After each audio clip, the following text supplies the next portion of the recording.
Give me coffee in the morning, gotta have the coffee. Wake me up, shake me up, dip me back on pussy. One sip, two sips, and I'm feeling so alive.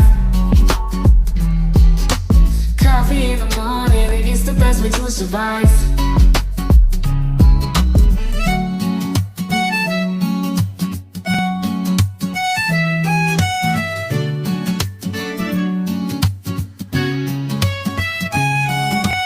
Woke up in the morning, sleepy eyes yawning. Jumped out of bed, started the day, opened the curtains. Felt the cool breeze, the sun shining on my face. But something was missing, I needed my job to chase. Give me coffee in the morning, give me coffee in the morning, gotta have the coffee. Wake me up, shake me up, dip me back on pussy. One sip, two sips, and I'm feeling so alive. Coffee in the morning, it's the best way to survive.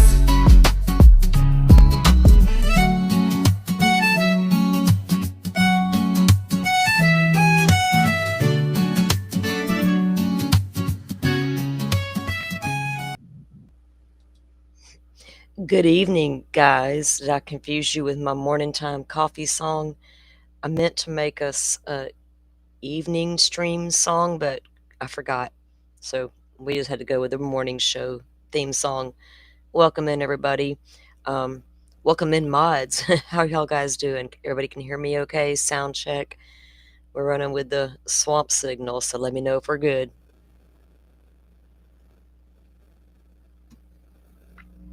You just finished making dinner? I ate dinner, so I'm not going to run hangry, right? Can't have that. Okay, I guess you guys can hear me good.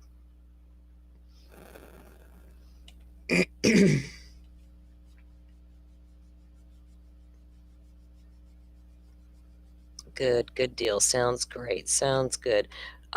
Forrest, I'm glad to see you are feeling better. We were worried about you. We wanted you to feel better, so good to hear. Good to hear.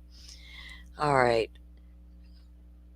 Great, Rachel. Thank you. Y'all welcome in. If people are just wanting to, we'll let them filter in for a minute. They're not, I don't know who all's going to come in for a Delphi show, but we're going to get busy with some Delphi stuff tonight. Kind of start unpacking a little bit of the appeals process and instead of Indiana versus Richard Allen, it's Richard Allen versus Indiana. So we're going to start with volume 1 of some of the new stuff that's been released and kind of go through it. And we're going to start with the affidavit of Todd Click, and I'll explain why here in just a few minutes. I don't know what kind of competition we got at night, guys. I just now started going back into streams again. I've discovered a few new people lately that I do actually enjoy, and enjoy their chats. I was in one today. My girls were there too. So I don't know what's going on the streets tonight. So if they don't catch us while we're live, maybe they'll get us on the replay. Those listening who don't want to be a part of the conversation, that's great. We welcome you in. If y'all can just hit the like button, just so the information we're going to talk about can be out there for others to see and listen for themselves, right? Real happy, welcome in. We're always real happy when you come in. Butterfly, I made dinner tonight. I actually made chicken to go with it, but I ended up eating just vegetables. I love me a good vegetable dinner. I had like 2 plates of vegetables. My body was absolutely craving me some vegetables. This week being crazy, I haven't eaten right, slept right, all the things. Salmon with pasta and asparagus. I love pasta and I love asparagus. Salmon's probably good, and y'all heard me say that probably. I'm a southern girl raised on riverbanks. If it's not fried fish, I'm not interested. I don't care how good you tell me it's going to be. If it didn't come out that deep fried goodness, I don't need it. Don't need it in my life. I got it fried with some hush puppies and some French fries. That's coleslaw. Oh man, that just reminded me. I left 2 bags of my daddy's river caught fresh catfish in my son's freezer. Now he's got to bring that to me this weekend. Mm-mm. No, no, no. Rachel, I love me veggies too. I could just you give me a buffet full of vegetables. Oh my girl, I'm in heaven, right? It's like Thanksgiving, you can make all like 50 sides. Hell yeah. I'm down for all them sides. That turkey's good and all, but what are we bringing for the sides, right? Your husband doesn't like seafood either. I like seafood if it's fried, right? Fried fish, fried shrimp, fried oysters, crab cakes. I just like it fried. That's the southern way. I'm not so sure about all that grilled and what was it? Whose chat was I in today? Was it allegedly's chat today? We were talking and like fish tacos and I'm like, oh hell no. I think she was the same way. I don't even understand what a fish taco is supposed to be about. I've never attempted to look at one, eat one, taste one, none of the things. The thought of a fish taco and my brain just does this weird thing and no, no thank you. I need me some ground beef in my taco. I probably don't even eat I probably Americanize the hell out of my taco.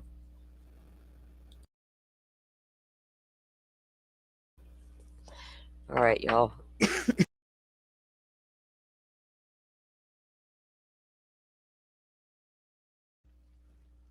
Wild caught salmon on the smoker.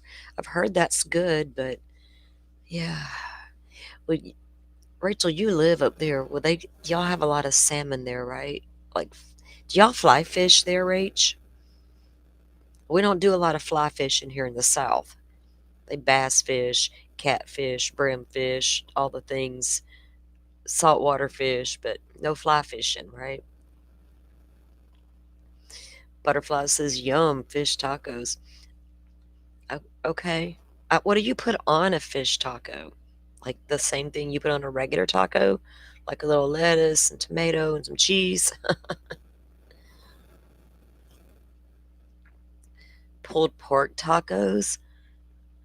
Well, I like pulled pork. I guess it wouldn't be bad in a taco shell. I prefer those light, uh, flaky taco bowls over a shell for some reason. I just love that light crunch. We are running a stream about food right now, y'all. Okay. Before we get started with anything else, let's take a moment to do one thing. Um, Today is November 13th, 2025, and it marks the 3rd-year anniversary, if you can call it that, of the Idaho Fort tragedy. And here we sit 3 years later with a case barely unsealed, and everything we're being handed is absolutely about the surviving roommates and their close friends that were completely traumatized, right? And y'all know how I feel when I have to go looking at the roommate stuff. It's sketchy as shit and all the things. I'm so sick of it and I'm bored with it. Absolutely bored with it. And I want the goods on Koberger. And it's like pulling teeth, right? It's like, when are they going to let us have anything? Because we would much rather have the internet talk about him and what he did to those 4 beautiful souls. And they're more than just a state's exhibit, right? So much more than just a state's exhibit. They were humans, they were young adults finding their way in the world, getting their education, trying to do it right, not knowing the whole time a weirdo lived across the state line, is ready to pounce. Sorry, Madison Mogan. Maddie looked so much like her mom, didn't she, guys? So much like her mom. And Karen is such a soft, you can tell that's a sweet lady, right? Just a sweet, innocent type lady, just nothing fake about her. she comes across as a little shy, maybe, just that type. And Maddie had a lot of that in her, so much of her mom. You could see it.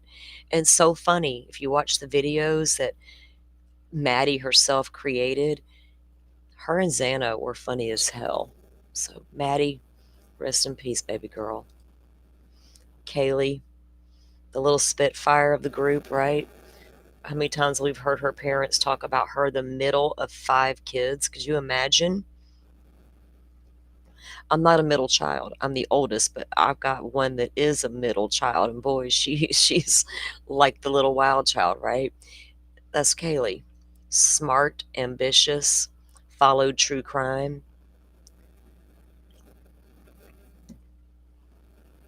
Kaylee Gonzalez put up a fight. And our girl Xana, oh my God. What can we say about this girl that hasn't been said? The life of the party, always hunting her damn vape. I hope she never loses it again. She was smart, and she was funny, and she loved people, right? Xana, everybody that you've heard in these interviews, Xana was everybody's friend. One of my 4 was like that. Everybody she met was now her friend. It didn't matter what color your skin was, what your race, gender, sex, none of that mattered to her. How much money you had in the bank compared to her, it didn't know. We didn't care. You're cool, I'm cool. And of course, we can never forget Ethan. My favorite thing I've ever done was just take a little clip of him singing that song, I Just Want You to Know Who I Am, versus what the internet has said about me for 3 years running, right? Know who I am. So Ethan Chapin. So let them all rest in peace. Rest easy. Knowing that guy finally got what he deserved. Wow. Depends on who you ask. I think a lifetime in prison, whether you however you die once you're there, whatever, I whatever that. God could choose to take old boy come tomorrow. We're not promised tomorrow, are we, Kohberger? Lord knows these kids weren't promised tomorrow. The devil come walking in the back door.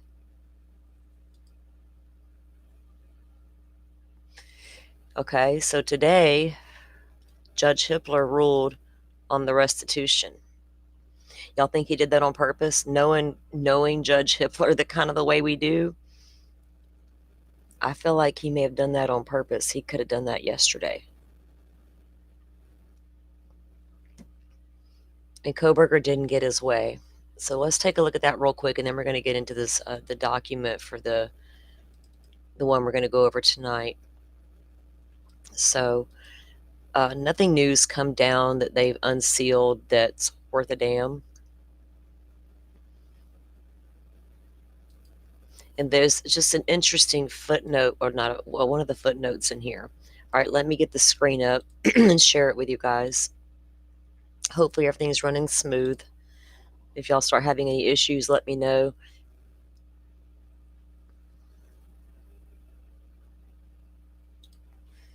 There you go. Y'all know about Ethan's foundation, right? Ethan's Smile. I'm afraid I don't think those tulips will grow here in the South or not do well, but I'm willing to try. You can go to Ethan's Smile. Is it .org? I have to look it up. They have a foundation because he used to work at the tulip farm, right? Him and his siblings. And so they even created a tulip in honor of Ethan. I think there's 2, a yellow and a white, and you can order them, and they go to the Ethan's foundation.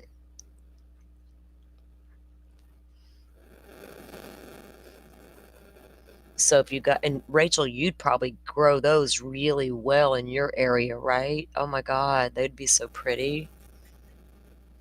I got such tropical weather here, I don't think they do well. You haven't seen this yet, Real Happy? It came down today, I believe. It's today. Okay. Can y'all see it? Y'all know me, I'm blind as a bat. Although okay, here we go. Thank you, Butterfly. Such amazing mods here. They always grab whatever I'm talking about. Thank you. There's a link, guys, to the Ethan Chapin's foundation honoring the life of Ethan Chapin. Thank you, ma'am. Okay. Before the court is the state's request for restitution for funeral expenses incurred by the parents of Kaylee Gonzalez and Madison Mogen. The state requests $1,420 in favor of Stephen Christie G and $1,587 in favor of Karen L for expenditures made for the urns. Now, whether it be urns or casket, same thing, right? And the thing about it is, the casket would have cost so much more. An itemized statement with receipts was provided with the state's request. You know what? The itemized statement with receipts. I don't think those receipts and that statement invoked the same feelings it did in him that it did in those parents when they had to look at an itemized list of their child's funeral. Jackass. I haven't got to throw shade in a while, y'all. I might get on a roll. Ooh, it's after dark. I wonder if YouTube would get me. Do y'all know they tried to get me and say that our last show on little Michael Vaughn's assailant's arrest was not suitable? I'm like, excuse me, review please, it's true crime. And they did, and come back a little while ago, right before we went live, and told me we're all good. Every single time lately when you talk about true crime and whatever the content, it feels like I'm like, they're like, it's not suitable, and then you make them manually review it and they come back and say it is. So something in their tools triggers it, right, to say it's not suitable. It's weird. Then you go tell them to manually review it because it's fine, and they come back and agree with you. Like, what are they trying to make me work extra hard for? Like YouTube, you try to make me work, and I don't want to work. I just want to talk and read stuff. Butterfly says I can't grow anything. Rachel, you're on the wait list. They grow really, really well here, and I'm not a gardener. I do okay, long as it does well in my area, right? I need to get back into it. I threatened to this past year, but I never did. All right, so although the defendant agrees that the plea agreement allows for these expenses, well, thank you, Rachel. There is another link, guys, to Delia's farm. Rach will have information about that. Thank you, guys. Defendant agrees that the plea agreement allows for these expenses to be sought as restitution. He argues the request should nevertheless be denied under Idaho Code based on his inability to pay.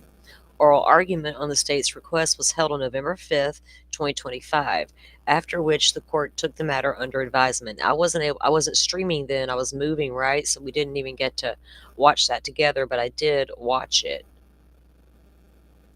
A district court's order of restitution is discretionary. The court can determine whether to order restitution and in what amount, and then it cites which case to see, which is State versus Johnson. And he goes on through his analysis. I really don't want to get into all that because it doesn't matter to us. I'm looking for the footnote that I was going to tell you guys about. Notably, I'm reading from let's see. Defendant argues that restitution for funeral expenses should not be ordered given his other financial obligations associated with the case and his ability to earn money. And guys, I'll grab the link to this and drop it in chat or in the description. So if you guys want to view the actual document, you can. It's on the court's website, so it's not like this is was hard to find. It's right there on the website they've always used.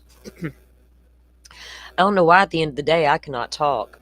The state responds that although defendant may not be able to earn money during his sentence, it is not a basis to deny restitution, particularly here where the defendant has received significant financial contribution while incarcerated. Now, the footnote here. Notably, defendant stipulated to restitution in the amount of over $14,000 incurred by the families of Ethan Chapin and Xander Kernodle.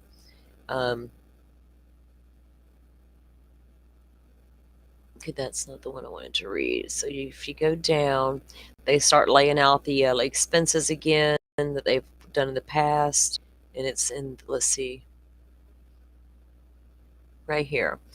So States Exhibit 3, the footnotes here, filed with its reply brief, demonstrates that the defendant received several hundred donations totaling $28,360.96 while incarcerated at the Latah County and Ada County jails. So while Kohberger's thrown in jail, waiting on trial, he's been raked in nearly $29,000 in donations. Yeah, from several hundred donations. I'm shocked it's not really in the thousands, to be honest with you.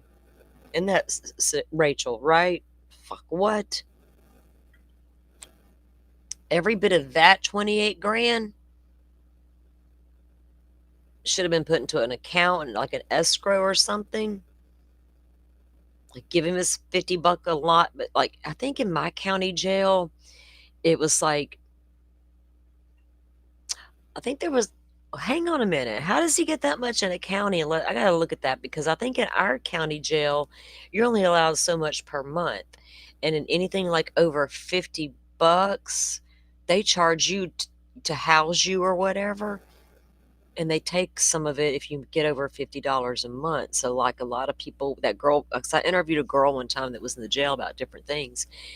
And she's like, people will do it like $50 or less to avoid paying that jail fee or whatever it is.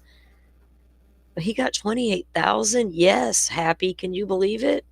$28,360.96 while incarcerated in both county jails. According to defense counsel, many of these donations came from the defendant's family members. Now, okay, Dad took out a mortgage on that house.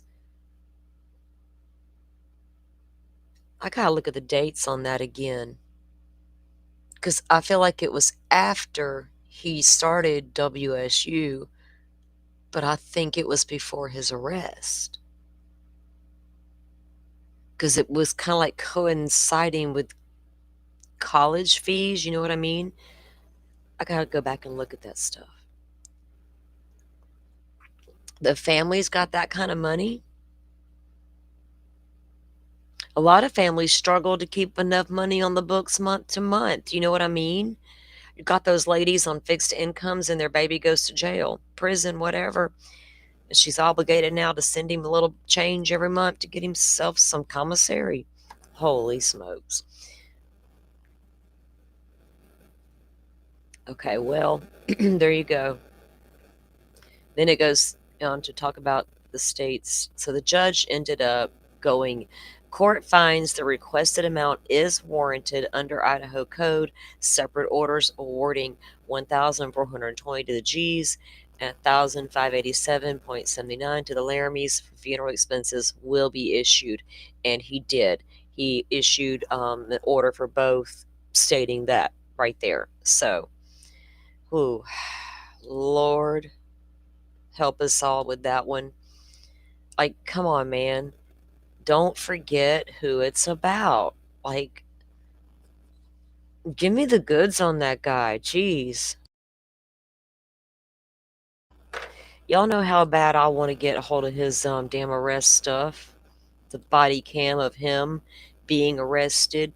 The body, or the drone footage of him standing at the back window of the parents' home looking out at the people watching him. Jesus Christ almighty. The security footage of him entering and exiting his family's neighborhood. All the things.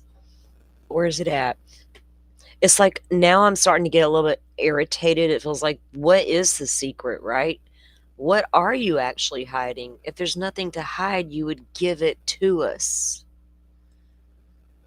Um, I don't care how you found him with your IGG backdoor shit. That's a given. But was there something wrong with the arrest that we're not supposed to see? What? Mm-mm. Don't make us, don't give us red flags and we won't call red flags. How about that? Um, Rachel, I don't know how they got it. Right? None of us think they had that kind of money, but you never know what they have in savings and what they can rake together. But that's a lot of money to go through in the county jail. I wonder how much that is like per month, divide it all up. Can you even spend that much money? Does it sit there and draw interest? You know what I mean? Like a little bank account, fat ass bank account. I don't know what he could be spending all that money on in a county jail. Their commissary is limited. I don't imagine it had a lot of vegan options on it for snacks. He probably bought his little toiletries to pluck his eyebrows when he was in there or whatever. I don't know. I don't know. We don't know nothing about Coburger because they won't give us the goods. He's like the big secret. The big secret. Okay, so let's get into a little Delphi. We are going to do some case updates. What is today? All Thursday? Y'all know I had a look. I think I looked once today. I was surprised it was the end of the week already. I was like, oh no, okay. We need to do a case update show. Steve Fisher's been dropping little breadcrumbs, I guess I'll call them, as Steve Fisher's good at doing. Dude, come on. You and your breadcrumbs, you kill me. But we got a little more of a timeline on the David and Celeste situation.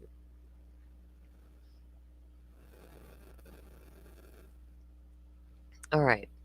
Now, uh-oh, I saw that word. Oh, someone took credit for that term like a long time ago.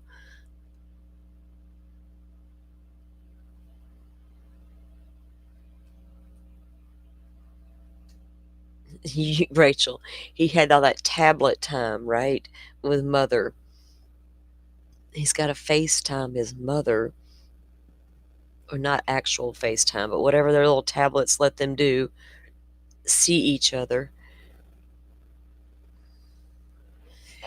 Oh, too bad they're not like Florida and would release, like, we got all of Stephen Stern's communication with his mom and dad. We got all of Casey Anthony's communication with her mom and dad. Man, they should all be like Florida. I'm calling BS on these states and their ridiculous cover up laws. Ooh, we just cover up laws. Nancy, as in Nancy Grace. She gonna plop a desk down in front of that Idaho 4 house, right? In the middle of winter, wearing her big ass coat. Like, Nancy, why did you do that? Why did you have to plop a desk down in front of the house where they were all murdered? Like, that's kind of even a stretch for you, Nancy. And I've been watching you since the 80s. Come on, girl, what are you doing? It was like a little freaky. But anyway, she did it. Yeah, we'll get Nancy on him. Hey, you know what? Nancy could give him one of those lie detector tests like she did Seth Rogers that time. Nothing like a good old Nancy Grace lie detector test. Oh, hey, Jay. Welcome in. Welcome in. We just read the restitution orders in the Idaho 4 case and looked at some photos of the kids. Today is the anniversary, if you can call it that, of the Idaho 4 massacre. But we are about to unpack a little bit of Delphi. So, for those of you who have been following the case, I know Rachel, you have Butterfly, she has Forrest. I don't really know how much you have followed Delphi. We've never really had a conversation about it, and y'all know I've covered it a long, long time ago when the trial was happening, and since the trial, I haven't covered it. I kind of have. I kind of did once, I think. And I said, when the appeal process starts, I'm there for that. Everything in between, no thank you. Delphi in the dark. I don't like doing stuff in the dark. I live in the Sunshine State. Not having it. Yes. Okay, Jay. Yes, bless their souls. That's right. Let them rest easy, right? Let them rest easy. Give us the goods on him so we can tear him apart. That's what I say.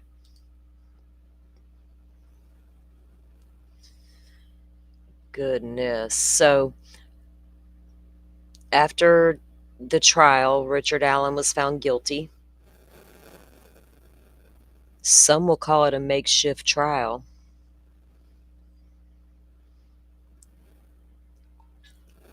Some will have a lot of questions about that judge over there in Indiana. So many have tried to compare that Karen Reed judge and the Idaho 4 judges to this Judge Gull in Indiana. If you honestly and openly watch a case and you watch the legalities and watch what happens, you would be totally mind blown and baffled with Indiana from the onset. You have to keep in mind that Richard Allen was arrested 1 month before Bryan Kohberger. Two of the highest profile cases in the country. Who got all the attention? All of the attention. Bryan Kohberger, who was sent to a county jail, whose probable cause affidavit was unsealed the minute he was transported back to Idaho from Pennsylvania. Richard Allen was sent to prison, state prison, within days of his arrest for what they called a safekeeping order. We're still unclear as to who he was being kept safe from.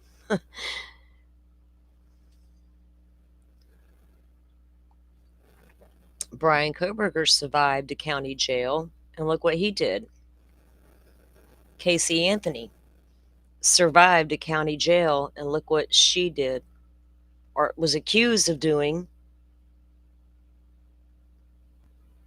State of Florida said she didn't do it. Well, a jury of her peers said she didn't do it. State of Florida said she did. Unfortunately, state of Florida failed to prove their case, and I know that because I watched the trial.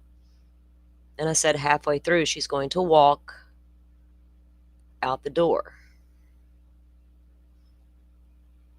Well, Judge Gull comes along in this case, and from the onset, the original judge in this case sealed everything, signed off on the order to prison, and then came out and recused himself from the case. He cited public blood thirst or lust, something like that, over the case. Public bloodlust? What the hell does that even mean? You mean 5 years after a horrible crime, a man's arrested and the public's like, whoa, what's going down? Let us see the probable cause affidavit. They're like, no, no, no. We have to keep it sealed. Open investigation. But you arrested somebody, so it's an open investigation, so you got more to arrest. Something like that was basically the answer. So the judge recuses himself, and then is assigned to Special Judge Fran Gull from a neighboring county. And here we are. She kind of denied a lot of the things the defense wanted all the way through the case. Meanwhile, in Idaho, Ann Taylor was getting every single thing she asked for along the way, including tons of IGG information no other attorney has ever sought or gotten in a court of law.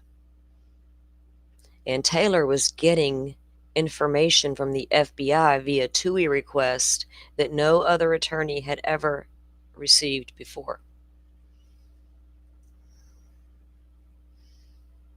And Taylor pops off with a Frank's motion, a request for a Frank's hearing, and is granted the motion. We get a 135-page Frank's motion in the Delphi case. The judge says, I don't have time to read this. Motion denied, no hearing. And because of the content of that document, a lot of people lost their shit. They couldn't handle what it said. And mind you, it was all based on the state's own investigation, right? Their own investigation is where this all came from.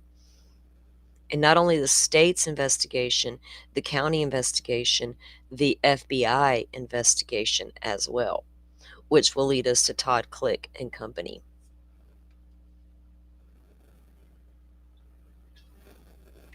Now, if you are new to the case or haven't heard a lot about it, you may have heard Odenism. He confessed. I'm not here to tell you if Rick Allen did or did not commit this crime because I honestly have no idea. I watched some pretty smart people at the end of the day during the trial, HTC excluded. I was really busy watching 3 other people.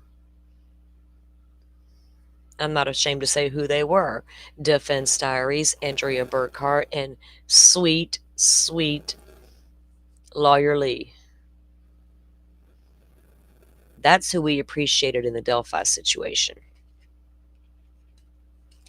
Local media, Indiana media, we took you with a big grain of salt, as we should.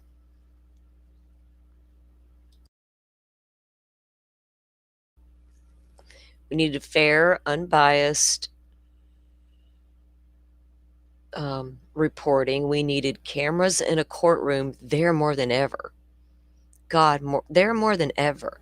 And it would have been so easy for Fran Gull to say, okay, you can have a camera, a fixed camera, whatever it takes, ma'am.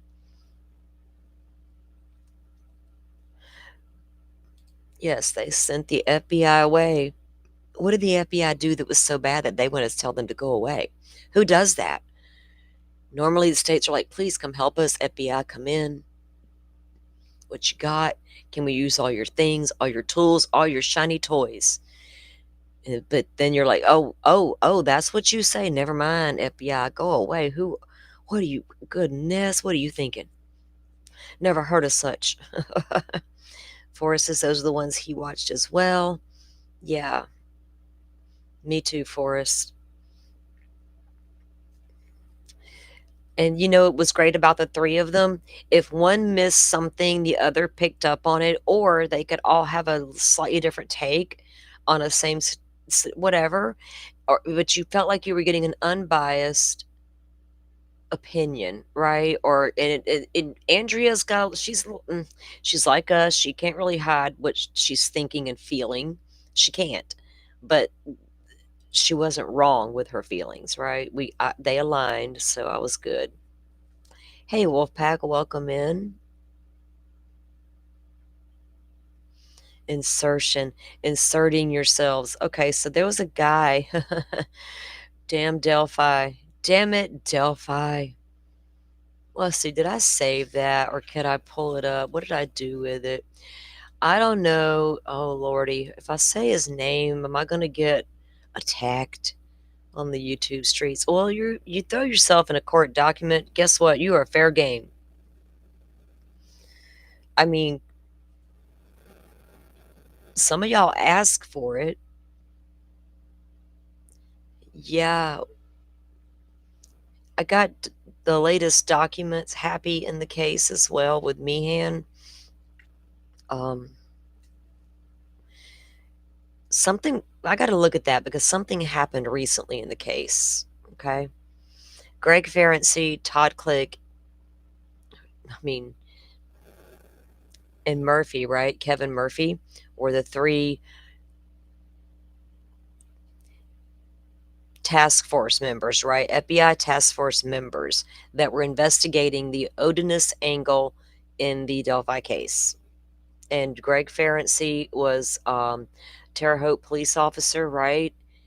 And he was in the FBI field office there, and someone threw a Molotov cocktail in the building. I think that's how it went down. As they come out, him and another agent were ambushed and killed. He was killed. And the person who killed him, Shane Meehan, happened to be an ex Indiana corrections officer. And why does that matter? When Rick Allen was sent to prison at Westville, did we expect the guards to be guarding him to be known Odinist? Excuse us, we didn't make that up. That's real. I read all the documents. I read the affidavit by the officer in question. I went all over his TikTok and was floored with what I saw. I was like, holy moly, what do we have here? And that's a guard in the prison. And Indiana, if you do your research, has one of the largest problems with gangs that are affiliated with Odinism. And the brand of Odinism we're talking about isn't just some pagans in the woods doing their thing. I see so many strange people want to stop and explain the differences. There's no explanation. Odinism was their own brand of whatever. And in prisons, they incorporated the white supremacy part, right? And the people in question in this case were that. And Delphi knew it. But they cleared them. So we have to make sure we put that in there. They were cleared by investigators locally. I guess by the state too. That Magic Hands guy, Carter and his magic hands. He thought he was the magic man. No, man, sit down.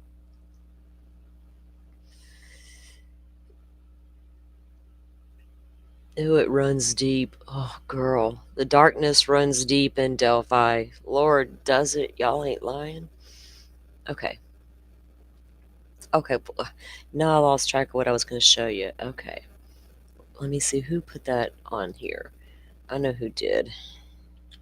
Was it Miss Rosie? Also went to the website and saw it, but I've heard that it's only available on Facebook now. I was like, really?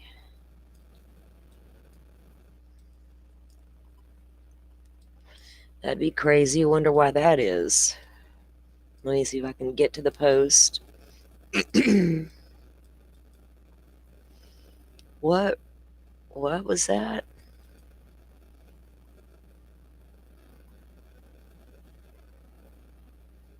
Oh goodness. Florida Governor Ron DeSantis is a veteran. So are 7 inmates he will send to execution chamber this year. Whoa, we got 7 going this year? Vets represent nearly 40% of the record number of death row warrants DeSantis has signed in 2025. Now, after reading that, am I supposed to feel some kind of way because they're veterans or not? Like, I don't even want to think about that part. What they do? I need to know what they did. Oh, I live with the death penalty. It's Florida. You know, Lord help us. Okay. Let me look for a second because I know it's here. Oh.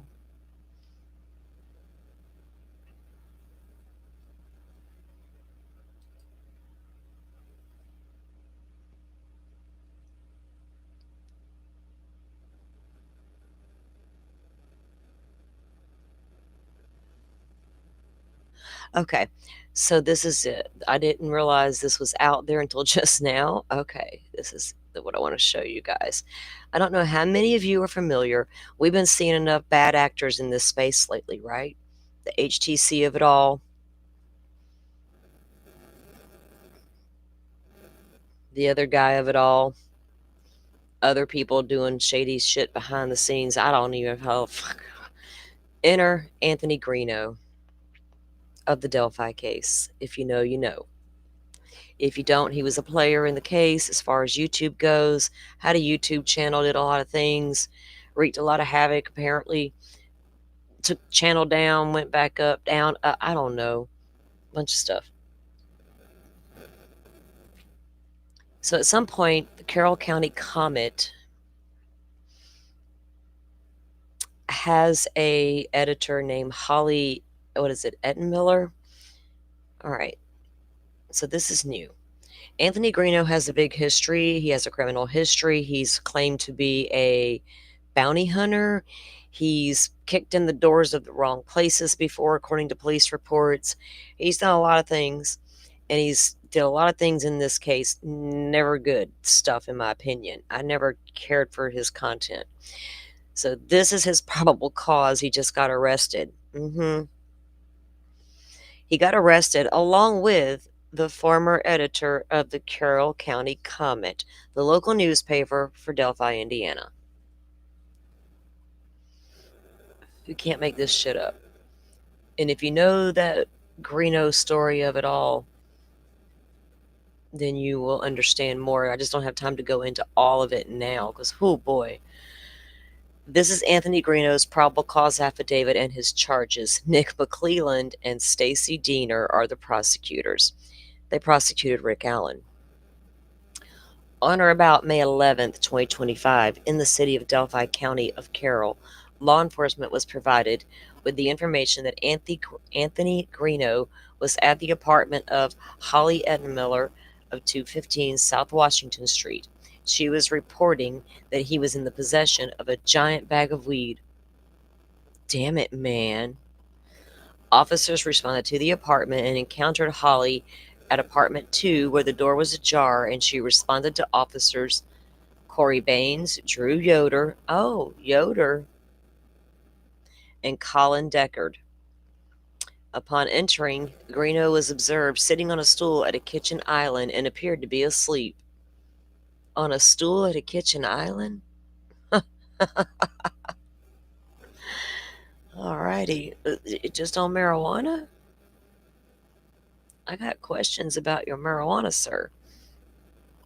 A small plastic bag containing a green leafy plant material that Officer Deckard recognized to be marijuana based on appearance and odor of raw marijuana.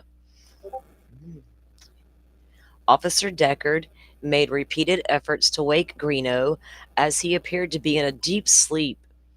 Got some strong weed tonight. Ooh. Listening while driving, Jay. Thank you. Thanks. Be safe while you're driving. That was my favorite. I loved driving and listening to streams. I lived I did live way out in the country, so my drives were always long. I loved to put on a good stream and listen. Anthony Greeno denied the marijuana was his. However, he provided messages between he and Holly to establish that he brought the marijuana to Holly the previous week.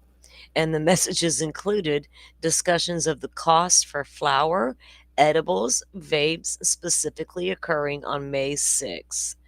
Wow. He was like, hold up. Wasn't my weed, it was hers. I got it for her. What? And I just came over to smoke some of it, and then I zonked out at the island here. What are you doing with the former Carroll County Comet editor to start with? Y'all making another one of those Delphi documentaries. Lord, we could do without. Okay, so that is crazy. And they both ended up getting arrested for it, right? He got a charge for, I forgot what she got arrested for the weed, and he got arrested for a different charge. But that's just a little more of the Delphi fuckery, I call it. Because it's always something weird like that. And it's like, who do you trust anymore as far as creators and what their narrative is and what they're pushing? Delphi was a hard lesson learned. I learned early on that, wow, some of these people aren't, did we just read the same document, right? Like in Idaho 4, I'm reading documents going, what is everybody on the internet talking about? This is not the guy. I'm, what am I not, what am I missing, right? And it was that way when I'd go into a Delphi stream and it was so either prosecution or defense. I'm like, wait a minute. It's like, why am I forced to pick a side somewhere? Can we read a document and take a look at it fairly? So we're going to start out with that document stuff. So the appeal was filed. So he was found guilty, of course, taken to prison. Since going to prison in the trial last year, um, he has been transferred to Oklahoma from Indiana all the way to Oklahoma. There's speculation on as to why. I'm not even going to speculate as to why because I don't know why. If it was a requested move, some say it was, some say it wasn't. Who knows? I would have to be in direct contact with him or the attorneys to know, right, as to why. Um, I can't imagine that's easy to meet with your appellate attorneys or any attorneys, right, if you're out of state. But whatever. I can't, I don't have an answer for the reason. But that's where Richard Allen is currently being housed, is in Oklahoma, which maybe he requested it because he's like, I can't with these Indiana prisons. I mean, I couldn't blame him if that was the case.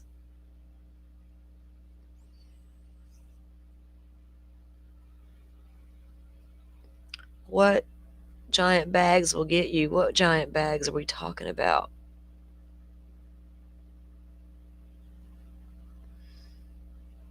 Yeah,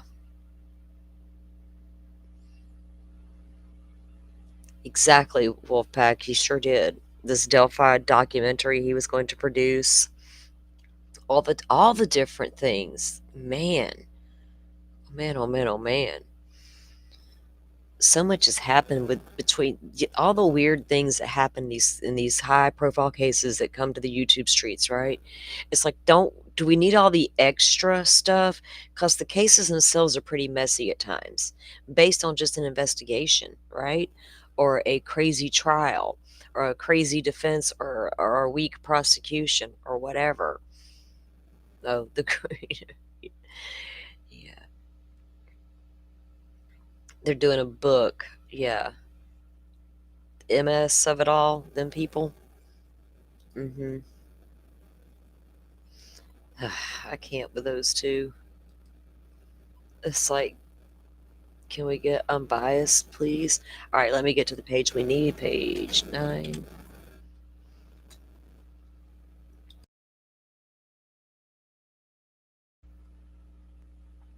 He went ghost. At no, he's back. Well, okay, it was weird because I'm not subscribed, right? I don't know how. So on my feed, gosh, I'm gonna guess and say a month ago. I'm scrolling and there's a new, well, I didn't recognize the channel. It was something to do with Delphi. So I clicked out of curiosity and it was him. So I went to the channel and lo and behold, there's some videos and some kind of something about a new movie or something coming. I don't know what it was, something like that. I don't know the name of the channel. I forgot it though. It's got to be on my history somewhere. But maybe he's in jail now. All right, before I bring up this document and start reading it, let me grab a fresh cup of coffee. I'll be right back. DoorDash in the greenery. You know, no, you know, people in the Idaho 4 case when the DoorDash driver stuff was out, it came out. There was even a DoorDash driver and all the things. Videos were made. All kind of the DoorDash driver did it. People were saying, "Yeah, them DoorDash drivers deliver your dope and your weed," and I'm like, "What?" Because so those of you who know me know I DoorDashed part time for a while, and I'm like, "How would that even work?" First of all, they got to call me privately. They can't call DoorDash and order me. So how would I even know to go? What the hell? People don't understand. So as I tried to explain to people, I don't know where y'all get your DoorDash from, but that's not how it works where I'm from, and I am like an actual DoorDash driver. Yeah, that's like a side gig in itself. That ain't a it's weird. But you never know how you can DoorDash alcohol. So in legal states, can you DoorDash your marijuana? Why not, right? As long as you show your freaking ID. Like we want that law passed now. By God, if I can DoorDash this stupid alcohol, let me DoorDash my gummies, man. Then I really never got to leave the damn house. Don't threaten me with a good time. All right, let me grab another cup of coffee, guys. Y'all chat it up for a moment, please.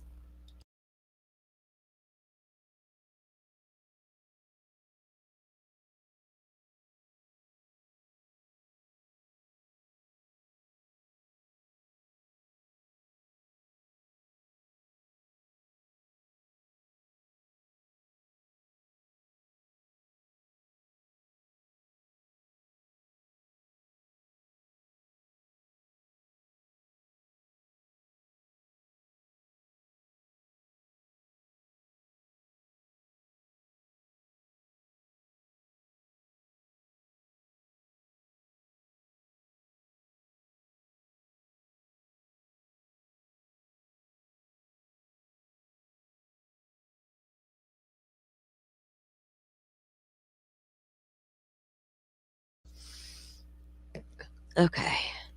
Rachel says, aren't those deliveries done by the store themselves? I don't know.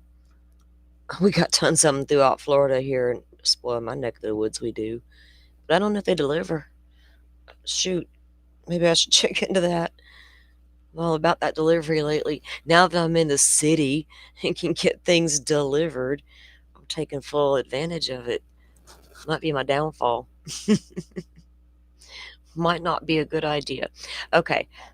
So as I said earlier, there was a 3-man FBI task force team, and it was Detective Ferenczi, Todd Click, and Kevin Murphy.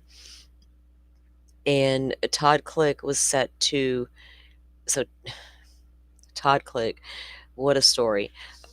So we have Ferenczi, who was killed outside of his FBI field office in Terre Haute, Indiana, by Greg Meehan, former corrections officer, who's currently going through the process of being charged with that, or all the things with that.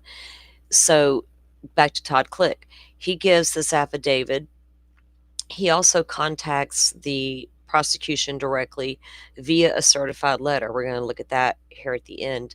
And before the Delphi trial started, as with a few other people, suddenly charges appeared against Todd Click. Todd Click had been now working for, was it Child Protective Services? Feels like when you speak against the status quo in Delphi, Indiana, things happen. So he was charged with forging some documents, like you went and did a home visit and you sign off on it. He was accused of doing that, right? Still don't have an answer to any of that yet, of what the status on all that is. Oh, girl, so easy. Not gonna lie, that first week I was here, what, I've been here almost 2 weeks now. First week I was just so tired and trying to get settled, right? I did a lot of ordering. Ordered food a few times, groceries once, things like that. I don't mind ordering up the groceries though. I don't like going to that grocery store. People annoy me and all that mess. uh, but I'm too comfortable staying home. I'm, I'm like Kenny Chesney, but I'm okay with staying home. Oh, my mind, I just almost started singing that whole song for y'all. Holy moly. Okay.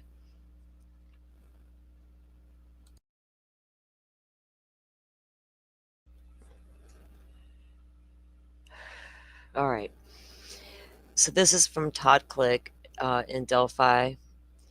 So, like I said, this was an affidavit, and this is so what has happened is when Richard Allen was found guilty, um, he was eventually assigned two new attorneys, and they became his appellate attorneys, and they have began the appellate process.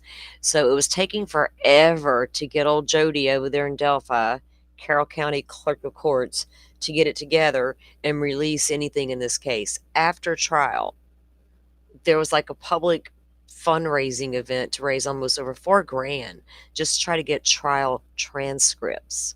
And right at the time that Criminality and Sleuthy were about to get them, lo and behold, they were released. So it was like it was such a fiasco, and so much of it wasn't released. Unlike these cute little websites over in Idaho where everything's just packaged up neatly and dropped for us, and there's an unsealing process they're going through and all the things, Indiana's like, oh, no, no, no, we're not doing nothing easy.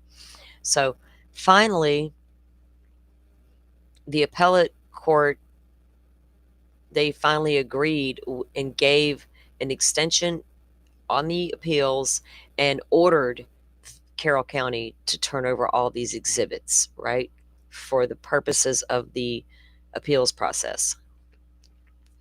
And I said all along, he's not going to win an appeal based on an Odinism theory. What would win Rick Allen an appeal? Now, appeals are hard to win. An appeal for a new trial? What would you need? You need some legal eagles, and you need Judge Gull to make some serious missteps that they're going to now call you on.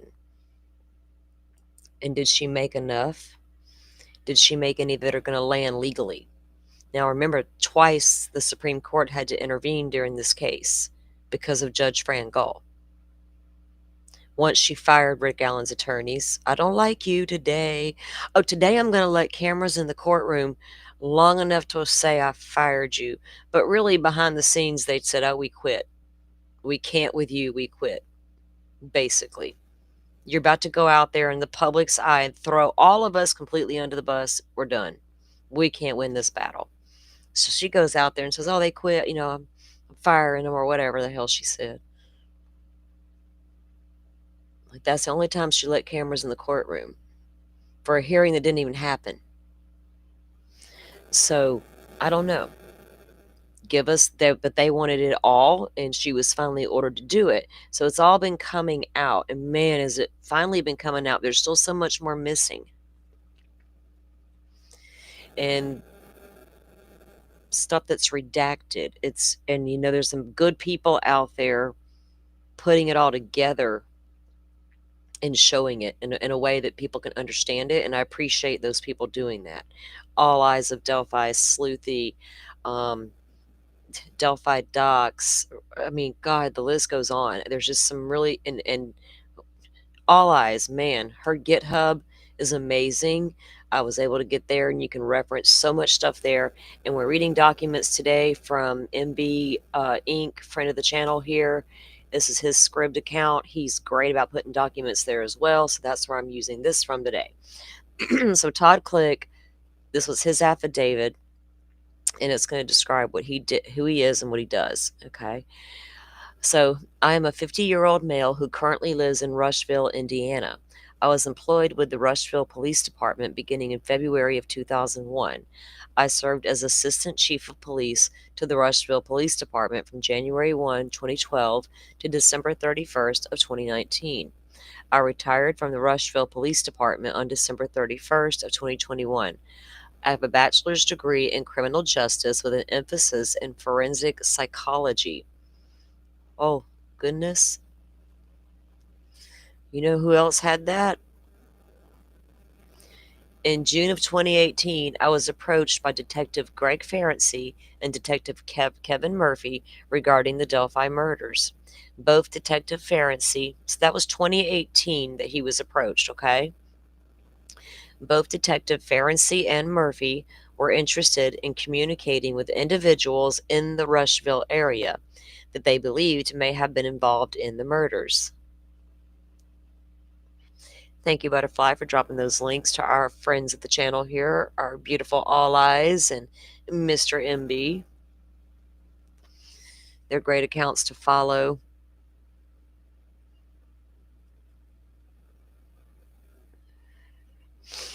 During briefings with Detective Ferenczi, I was told that the Behavioral Analysis Unit of the FBI determined that individuals, we love some FBI behavioral analysis units. I'm convinced that's who the cowboys were that night in Idaho. That one night in Idaho, they came in the darkness to analyze the scene. What do we have here? What type of hybrid killer we got today? Because this individual might be next level. All right. Sorry, I got distracted. I want that guy so bad. Ugh. All right. I have to get it out of my system, don't I? Detective Ferenczi informed me that there was a group of individuals called Vinlanders that practiced Odinism and Viking-like beliefs that resided in the Rushville area. Now, the Vinlanders is well known throughout the area. They have a whole Facebook group, Facebook page. They are also mentioned on the Southern Poverty Law Center I've showed you guys before, where these suspects are talking about, are all on that page, on the FBI watch list as well, because of their activities. Nothing to do with these crimes here in Delphi, with what happened to Abby and Libby. Outside of that, what they were into, what they were doing, the types of events they showed up at, their white supremacy stuff, all of that, right? So you have the Vinlanders there. Detective Ferenczi further informed me that the Vinlanders formed after the breakup of a white supremacy group called the Outlaw Hammerskins. Ooh. I was aware of the Outlaw Hammerskins as they used to operate in the Carthage, Indiana area, which is near Rushville. Okay, I'm not visiting there. Well, I knew I wasn't going to Indiana ever, but dang. Right, Rachel? You know what I'm talking about, don't you? Our cowboys that night with those big old long badges. Damn straight. That's who that was, isn't it? Did he leave a calling card on that wall we haven't seen yet? Is that in the, that big cutout in Maddie's wall that we saw when they unboarded the house? Is that going to be in sealed documents? Huh. Only time will tell. During the course of the investigation, I spent dozens and dozens of hours reviewing documentation, communication with our team associated with the Delphi investigation, and interviewing numerous witnesses in an attempt to determine whether or not certain individuals in the Delphi area were associated with these crimes. Like, I am frantically looking for my lip stuff. There it is, it's hiding behind the phone. Okay. During the course of my investigation, my primary focus was on the following individuals. Oh, goodness, here we go. Um,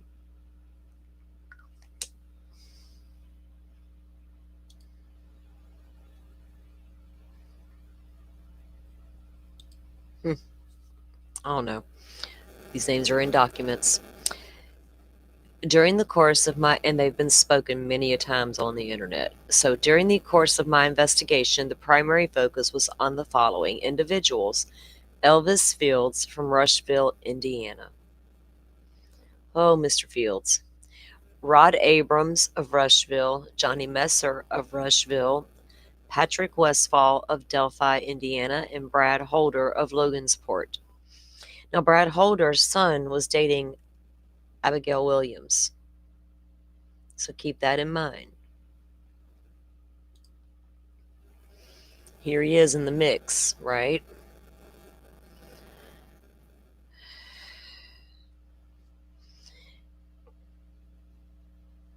The Judge Gull said you couldn't bring in your third party culprits because there was no nexus, no connection to the victims.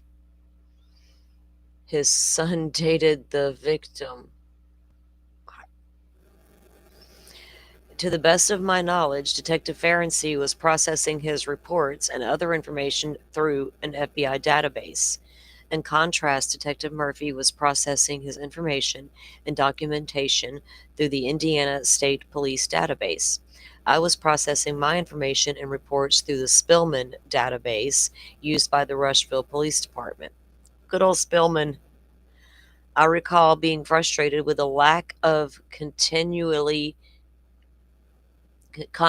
between the FBI database and the Indiana State Police database because the two databases were not interfaced and therefore the flow of information was insufficient and unreliable.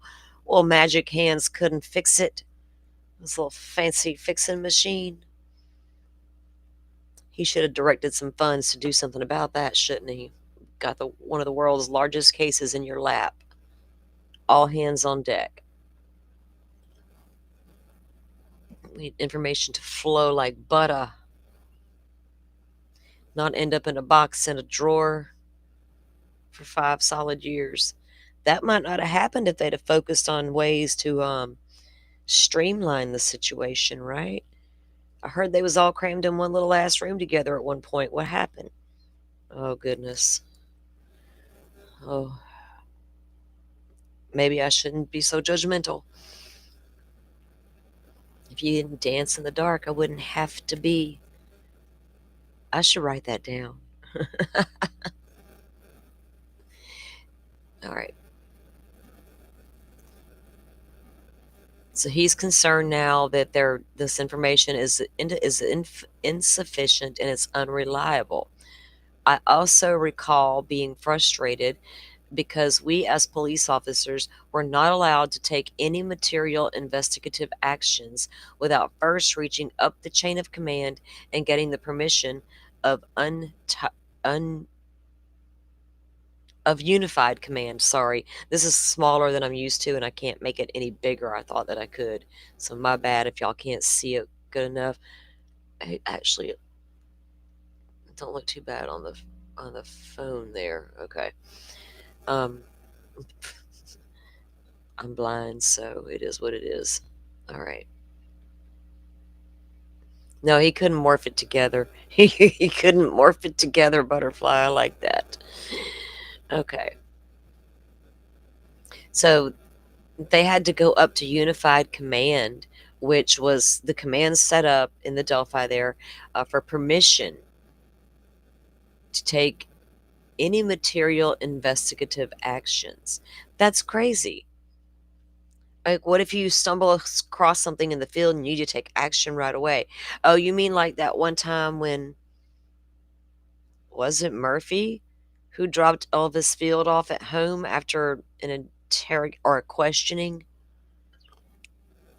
And Elvis said, according to court documents, not rumor, so what happens if my spit can be found at the scene?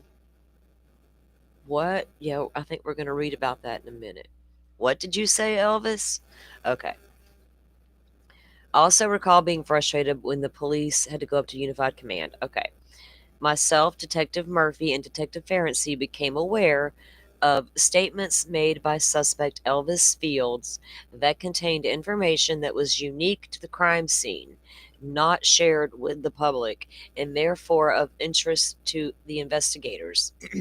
Some of these statements were made to relatives of Fields and was as particularly troubling statement made to Detective Kevin Murphy in which Fields mentioned the possibility of law enforcement authorities finding his spit on one of the girls. Okay, so Murphy's a part of this 3-member task force here. And from what I was remember on the when Murphy testified, he became emotional about not questioning Fields further. You absolutely should have. If you drop the guy off at home and he says, "What if you find my spit on one of the girls? Can I explain how my DNA got there?" kind of thing. You what? What are you was the what are you talking about, right? If we find your spit on the crime scene? I wonder if that could have been found on one of those damn sticks they chose to pick up off the victims and toss aside and leave for what, nearly 2 weeks? And then someone said, you know what? We might have should have collected them sticks we found that day on top of the victims that we took pictures of that could or could not have been ruins. Could have been just to cover up bodies, a few big sticks. Them sticks. That was my guess as to where that spit could have landed. Could have been on the bodies. Could it have washed away enough that it was not a trace left by the time they got to the girls and performed, forensics on the girls during autopsies and stuff? Damn it. I couldn't have let the dude just walk back toward the house and not ask another question. But unfortunately, that's what happened. Yes, he said he spit on one of the girls, Wolfpack. But I always wondered, did he actually spit on one of the sticks instead, right? Did it land on a stick and him just not know it? I don't know. Wrong if you know, you know. Wrong with a capital R. Scream it. Scream it, Rachel. I mean, if a guy tells you that, what are you going to do as an officer of the law? Are you not going to say, come back, I got more questions? Or are you just going to say, oh, scratch your head and go, I wonder what that could have meant? Anyway, he doesn't become concerned about the statement until later once he thinks about it. During the investigation, I interviewed no more than one occasion Ned Smith. Now, remember, it talked about Elvis's family members. His sisters also made statements of what Elvis told them and how he became a member of a club that night, quote unquote. Tried to give his jacket away to one of his sisters. She's like, no, I'm good. I got a jacket, dude. Yeah. Well, lots to unpack with that guy. He's not playing with a full deck. He doesn't appear to be. He just appears to be slow, if I'm saying it nicely. I don't mean that like derogatory. I mean that I don't know how to be politically correct with that. Sorry. Y'all understand what I mean. He's just not playing with a full deck. His turnip greens ain't all there. I don't know. He mentioned the crown stick formation too. Things only the killers would know, right? Keeping it close to the vest and all. Open investigation and all. Okay, so Ned Smith was aware that our team believed that Elvis Fields may have been involved in the Delphi murders. Ned Smith attempts to protect Elvis Fields, even to the point of informing me that he'd retained an attorney for Fields. Wow. During one interview in my office, Ned Smith informed me that he had spoken to Elvis Fields about the murders, and he said that Ned Smith was going to share with me what Elvis Fields had told him. He further commented to me, it's not what you know, it's what you can prove. Huh. Well, no shit. It's not what you know, it's what you can prove. I understood this comment to mean that Elvis Field had confided in Ned Smith incriminating facts about the Delphi murders, but that it was my job to try to convince Elvis to come forward and be truthful.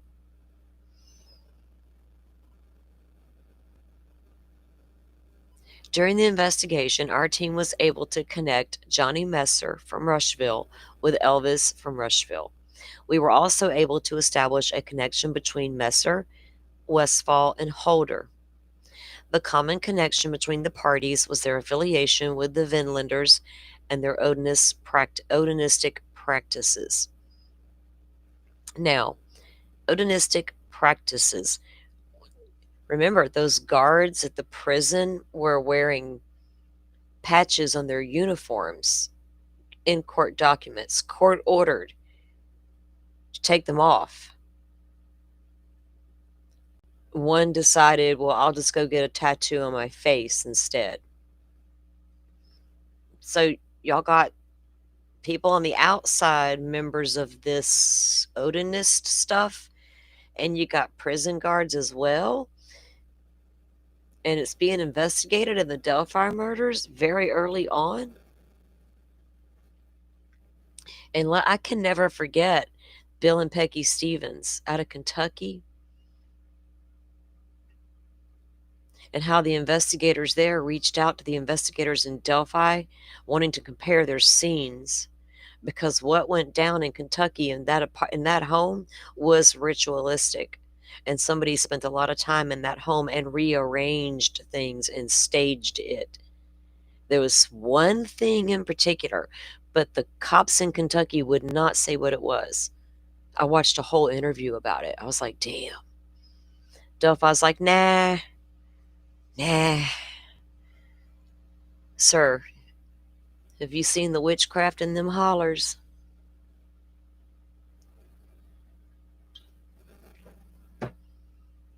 Them's the witches you don't want to mess with. During the course of our investigation, we decided to seek permission from the Unified Command to obtain a search warrant for the home of Elvis Fields and his sister Joyce Moffett, based on some of the incriminating statements made by Elvis Fields previously referenced in this affidavit. I was told by Detective Ferenczi that he would make this request on the Unified Command.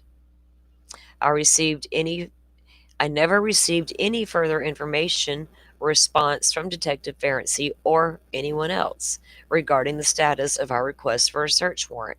Wow. What? That's crazy. His statements alone was probable cause, in my opinion. But you got to go up Unified Command's ass to get the approval, to get a search warrant, to go search his house, and nobody's acting on it or doing anything about it. In approximately July or August of 2019, I received a phone call from Murphy. During the phone call, we discussed the fact that Unified Command had obtained cold case experts from Pennsylvania to take another look at the investigation.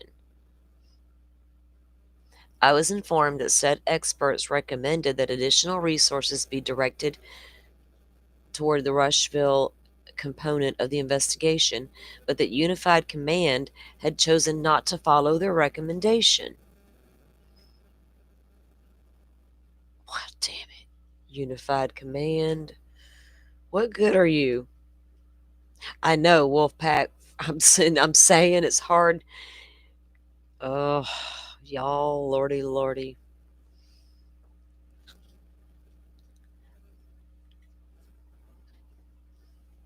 I can't always be hiding my feelings. Y'all know my feelings. They're going to come out. This is ridiculous shit right here. If people read this in a Kohberger case, they'd be like, the internet would be blowing up, flames flying out of your devices. They'd all be having meltdowns everywhere. Mm-mm-mm. And you can't get enough eyes on this case. And when you do talk about it, people want to blow you off as some weirdo.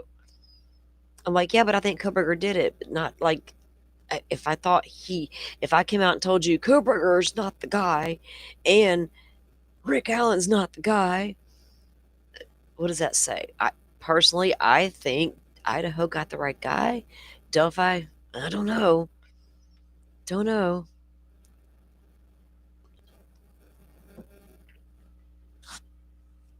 Unified Command was filtering what was happening, Rachel. It's so, God, how can you not think that, right? It's so obvious. Okay. Maybe there's going to be enough here, guys, to at least get the man an appeal. One, to get a new trial at least, and this time have a damn camera in the courtroom and let us. I know we're not going to matter because we're not on the damn jury, but let us see it.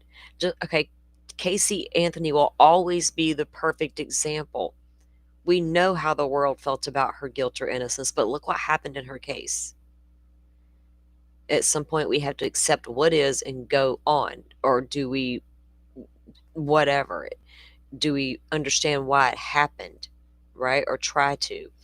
So if you had a camera in the courtroom the way we did with the Anthony trial and God, OJ, oh my God, I was alive and well for both of those.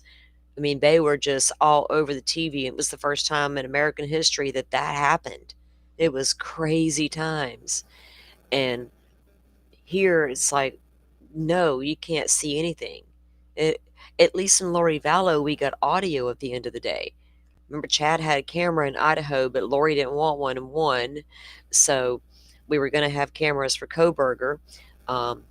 But we didn't even get audio over here.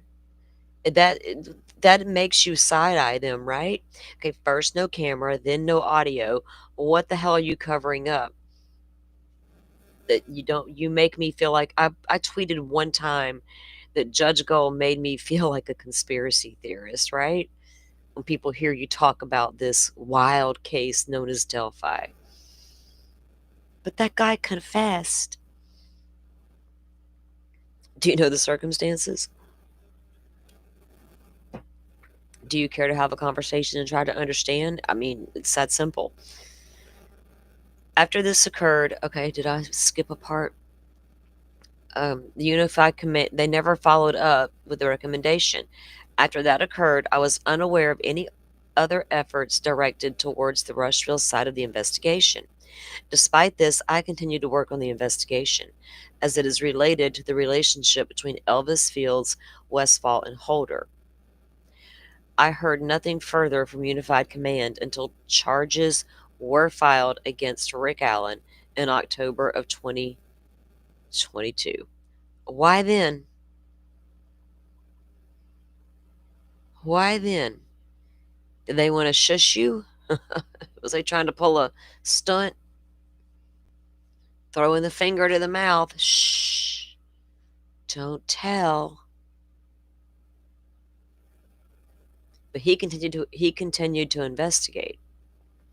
So once they arrest Rick Allen, they reach back out or whatever.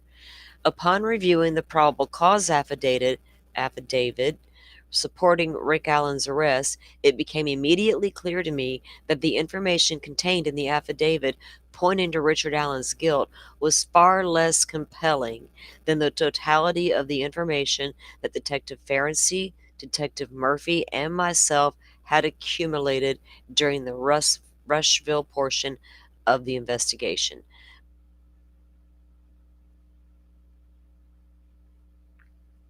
That's a lot because if you read the probable cause affidavit for Richard Allen, when we finally got it,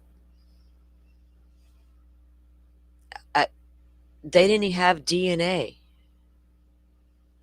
We love DNA this day and age. If they didn't have DNA in Brian Koberger's case, I don't think we'd be sitting in that where we are with that case right now. He would never have signed that plea deal.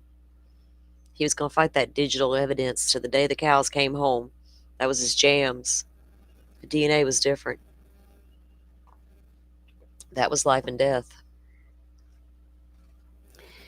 Richard Allen, they had bullet, an unspent bullet found 2 inches under the ground between the victims, with no way of knowing how long it got there or had been there. Uh, the testing done on it was sketchy,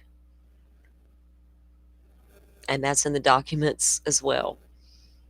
That's all they had, right? So he's saying we had a lot more compelling evidence against these guys than they had against him as far as probable cause, right, goes. Literally, the probable cause that you had against Rick Allen at the time of that PCA was he placed himself on the bridge, and y'all found a tip. That wasn't a tip, that was a self report that you found one day. A tip is something that gets called in, a lead that you follow up on that leads you somewhere, right? That's my understanding of a tip. This was a self report in a box in a drawer. That's what I know had happened. According to them, the police and the good old boys just making their way the only way they know how, Rachel. That's just a little bit more than the law will allow. Damn it, man.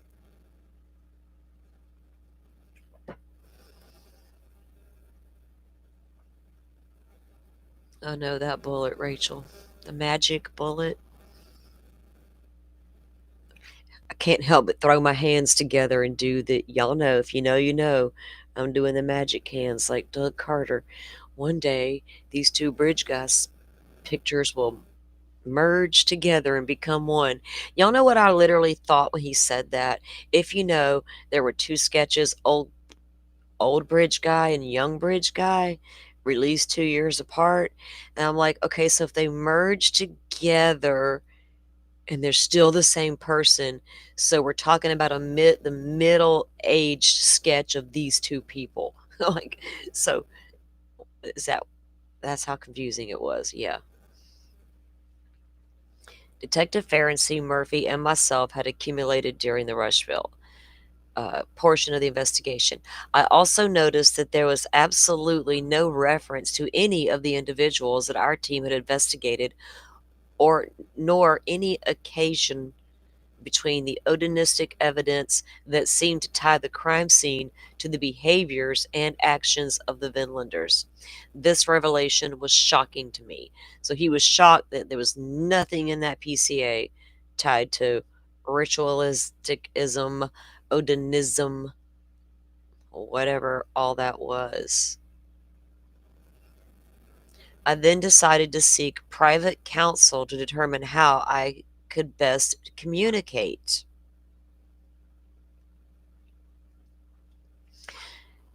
My information to the Carroll County prosecutor, knowing, okay, I'm sorry, do y'all hear a dog barking? I gotta close the window, so it's the outside dog that's barking a little bit.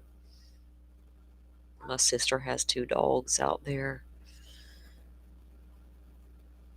Her street's a lot quieter than my old country highway used to be, so y'all shouldn't hear no trucks flying down the road anymore.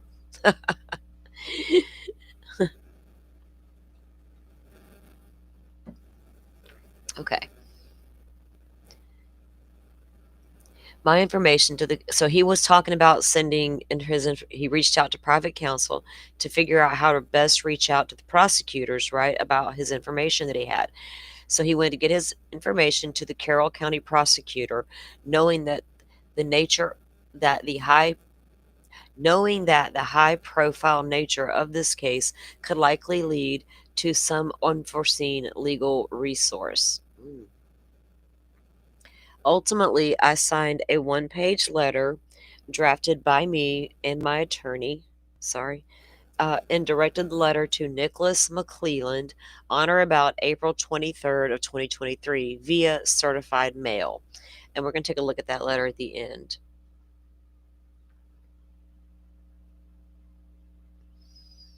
Welcome in, Amy WC. You're just joining us. We're talking about Delphi, Richard Allen's case, the appeals process. We are reading a affidavit by Detective Todd Click in the case. Okay. So he's going to reach out via the certified mail to Nicholas McClelland, the prosecutor, right, with his concerns about the Odinist angle. Confirming to Prosecutor McClelland that I was involved in this investigation, and to further confirm that Prosecutor McClelland was aware of the investigation materials I had generated in the case. My goal in reaching out to Prosecutor McClelland was to ensure that the prosecution was aware of the information our investigative team had gathered, which I believe was of greater weight and relevance than the information referenced in the affidavit for probable cause supporting the search warrant for Richard Allen's home. Wow. He's so concerned he reaches out to private attorneys, guys, and then sends a certified letter out. That's like the lone wolf, right? And he's just like putting himself out there like that. He's like, does the prosecution even know about this? Well, good Lord, I'd hope so if they did their due diligence, right? Oh, they're the ones over there. Well, not the prosecutors, the police, local police, over there recording over interview. Oh no, their machines recorded over interviews. We don't know what happened. But the people in question, the interviews that law enforcement did conduct with them, they said they recorded over accidentally. That just had happened to happen, I might add, for those who may not have been aware of that. Upon directing the letter to Mr. McClelland, I heard nothing from the prosecutor's office or any other members of Unified Command until I received phone calls on August 23rd and 25th, 2023, which involved brief discussions regarding scheduling. During these phone calls, it was requested that I meet with Trooper Jerry Holman. Ooh, I bet.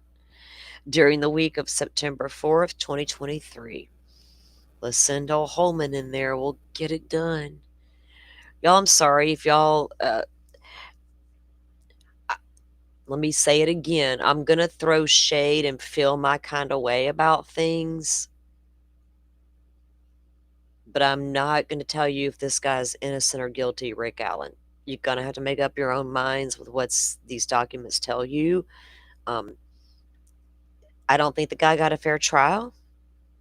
I'll never say he did, because I know he didn't, if I fairly look at this case and read documents like I've done for a long time, because way before trial, reading all the documents, reading all the things, staying the hell out of certain streams, far, far away from certain Delphi streams. Oh my God.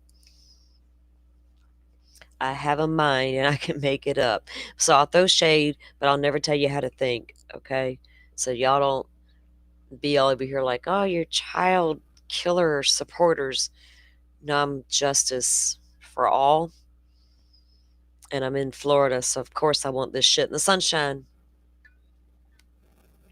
I don't like the dancing in the dark. That's for the strange people.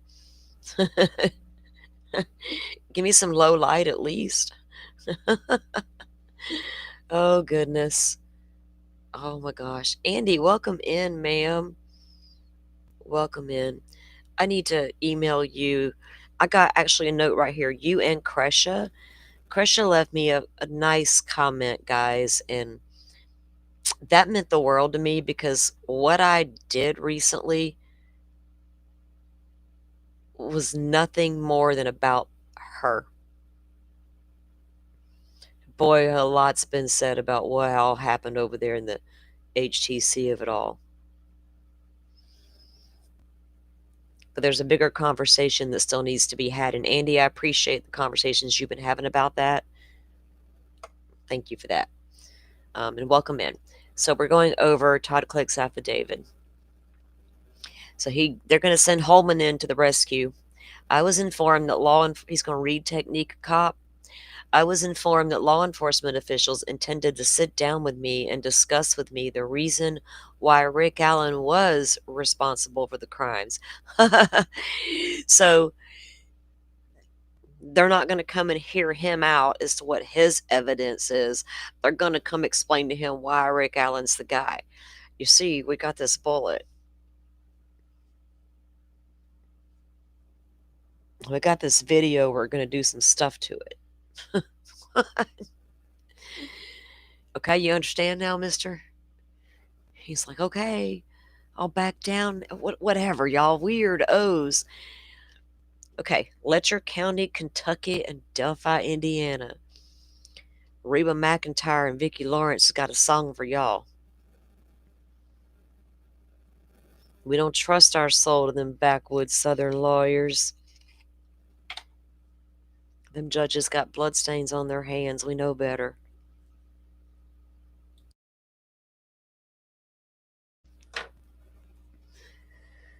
My town is smaller than Letcher County, Kentucky. Can you imagine that? Well, the one I just moved from. Where I'm at now is about the size of Letcher County, probably. So I guess by some accounts, I'm still in small town America. They want me to legally call it something different, right? I can't say Gulf Coast anymore or Gulf of Mexico. Yeah, I live on the Gulf of Mexico. However, during the meeting with Holman and a second detective whose name I'm unfamiliar with, there was no discussion or offerings as to why they believed Rick Allen was guilty of the charged crimes. I believe the interview was an attempt by them to clean up their loose ends, knowing that they had given very little, if any, attention to the investigation efforts of Ferenczi and Murphy. Now, why would they not give it much attention? Andy, Vicki Lawrence is the queen of that song, right? Everyone's like, Reba. I'm like, no, Reba did a good, fantastic job there, no doubt. But Vicki Lawrence, ma'am, I was a little girl singing that song. I can remember Vicki Lawrence being on TV singing that song, what her hair looked like, right? That's how old I am. I'm about out of a cup of coffee here.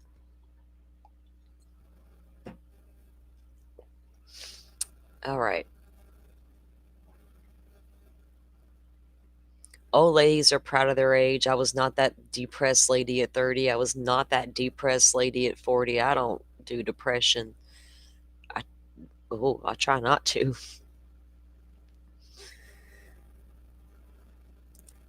So they wanted to clean up their loose ends, knowing that they had given very little attention. So what did they tell him was to clean up their loose ends? Sir, we did investigate it, and we really can't prove it because we lost everything to do with it.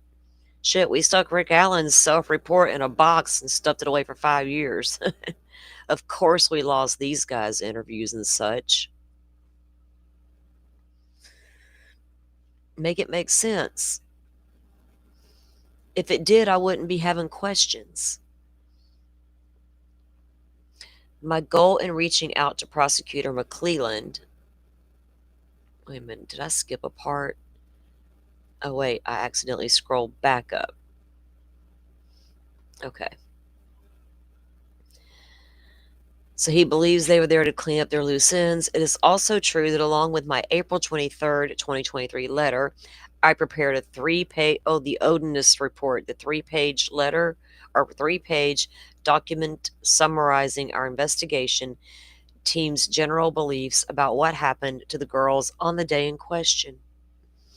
The summary is a compilation of ideas, conversations, and conclusions drawn by myself, Detective Murphy, and Detective Ferenczi during our work on this case. And to date, I have been interviewed only one time by members of Unified Command, which occurred in 2023, August of 2023. Man, Carol Burnett was the shit.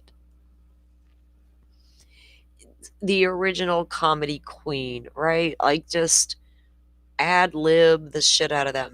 I mean, it was so good. Well, Lucille Ball's up there too. I mean, come on. If you can't make a fool out of yourself, good lord.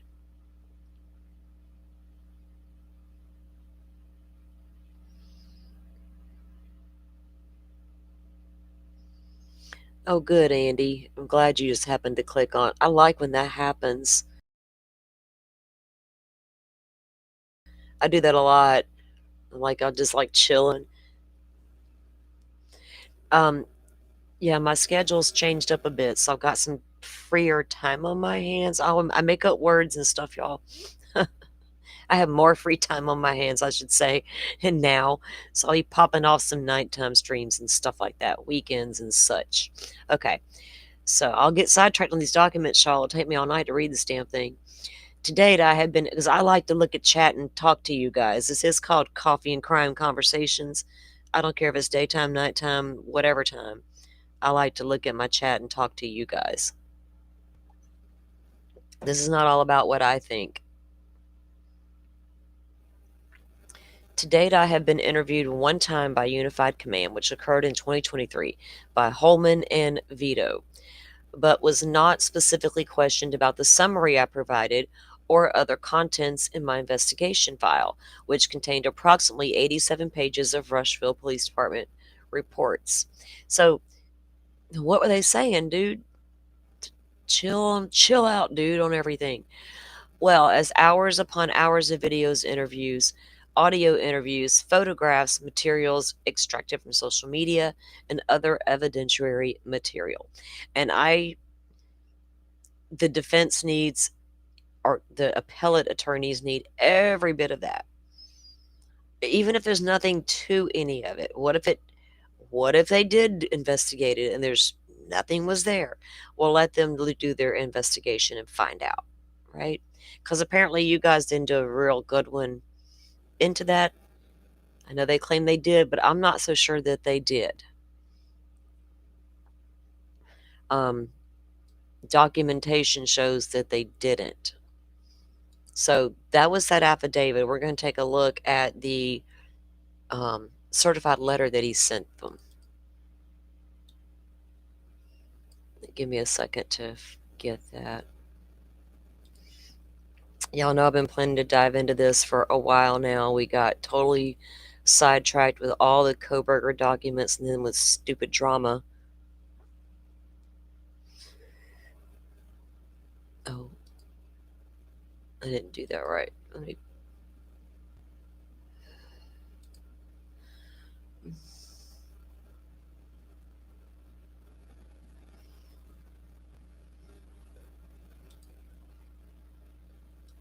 Okay.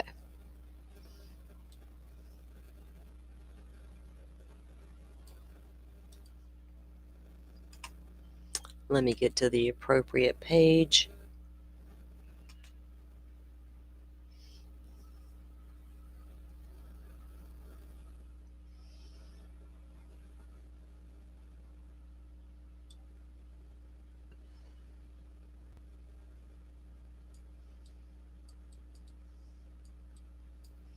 Okay, here we go. Let me get the screen back up.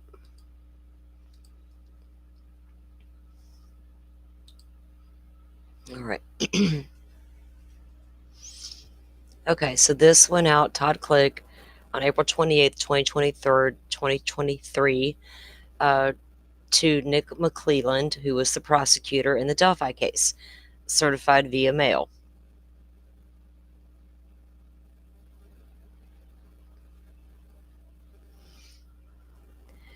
Dear Mr. McClelland, my name is Todd Click. I was the Assistant Chief of Police with the Rushville Police Department from January 1st, 2012 to December 31st of 2019.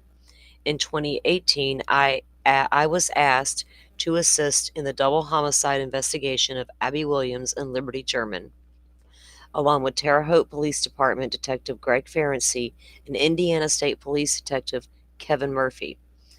I write to ensure that you have provided all of the information associated with my investigation efforts for use in the case for the disclosure to opposing counsel as provided by law. So he's wanting to make sure that the defense received all of his information and documentation in discovery, right? Because they should have. Man, Taylor was a bulldog about all that. You better get everybody you looked at with an eyeball sideways. I want to know about them. I retired from the Rushville Police Department on December 31st, 2021. I have attached a summary of the investigation based on my memory of events for your convenience. If you should have any additional questions, please contact me at your convenience. Thank you, Todd Click. And that was Exhibit 3. There's like 250 pages in this set here. And these are excluded from public access per rules on access to court records. So say Indiana.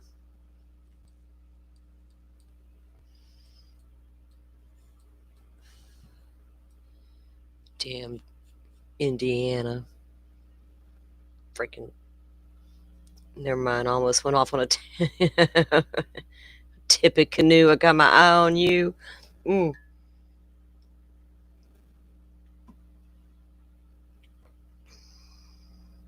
Right, Andy? Yeah. And I'm just starting to unpack some of these Delphi documents. I'm so late on it. It's been ridiculous. But I have kept up with all the Twitter posts, what you've done, the shows you've had. Uh, I haven't even Criminality's been doing a great job unpacking a lot of this. Her and Sleuthy over there. But I haven't had a chance to really dig into any of it. Okay, so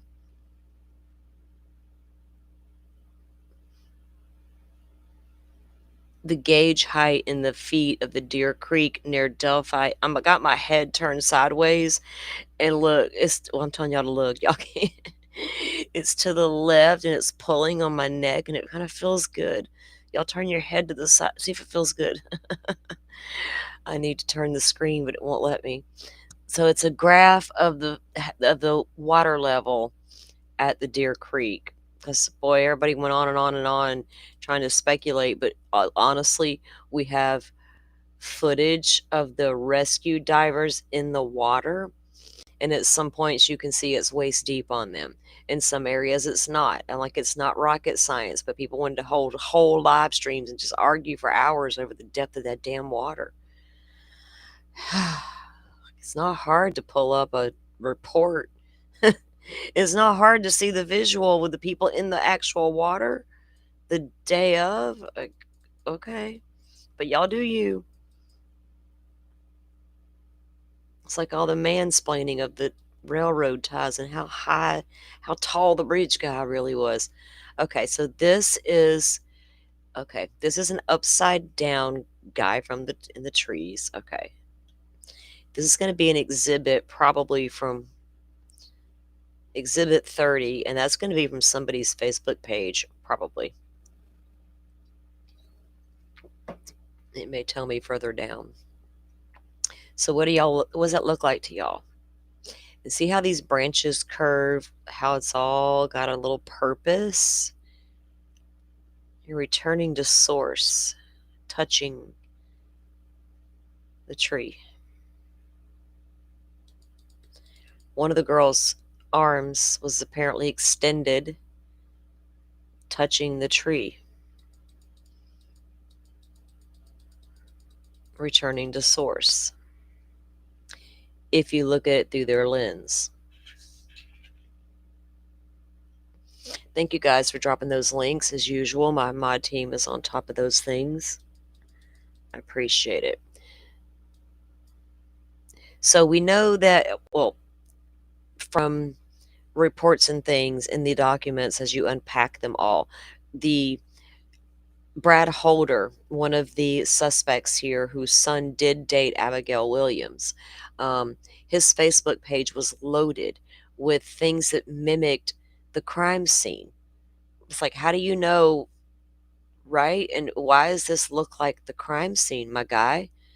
And there were images, photographs of him and Westfall and their buddies doing their thing in the woods, touching the trees, putting their runes in the trees.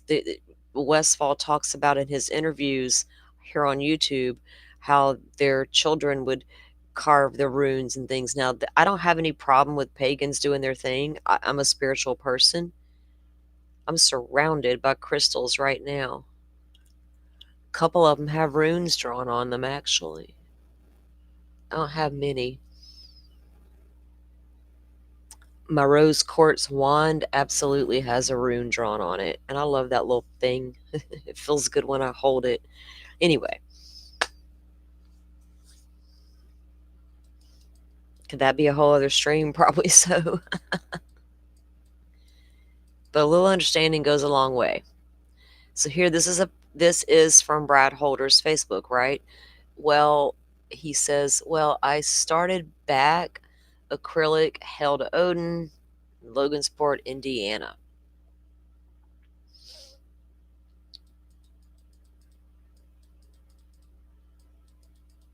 There's another close-up of what he had on his Facebook.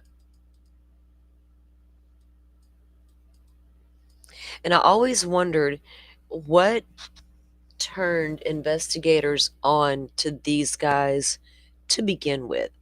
Was it the fact that this scene really did look ritualistic in nature? And they're like, wait a minute, these people would be the only ones that might know something about this? What Was it a tip? Somebody called in, hey, this guy's Facebook page. How did the public know this was ritualistic at that point? We're talking days of within the days of the crime. Always been so curious as to what led them to, like Ann Taylor, what led you to my guy? I always want to know what got you there, first of all, to put eyes on them, because that's important. Was it the fact that you're the one of them, one of the victims dated the son, and then you looked at that because you look at the closest people first, right? This guy's dating her, so you look into him, and then you look into his. Well, look, this is his dad. Look what his dad's doing. Well, I don't know. A painting by Brad Holder of the hanging from the tree. Was it? Go back up. Uh-oh.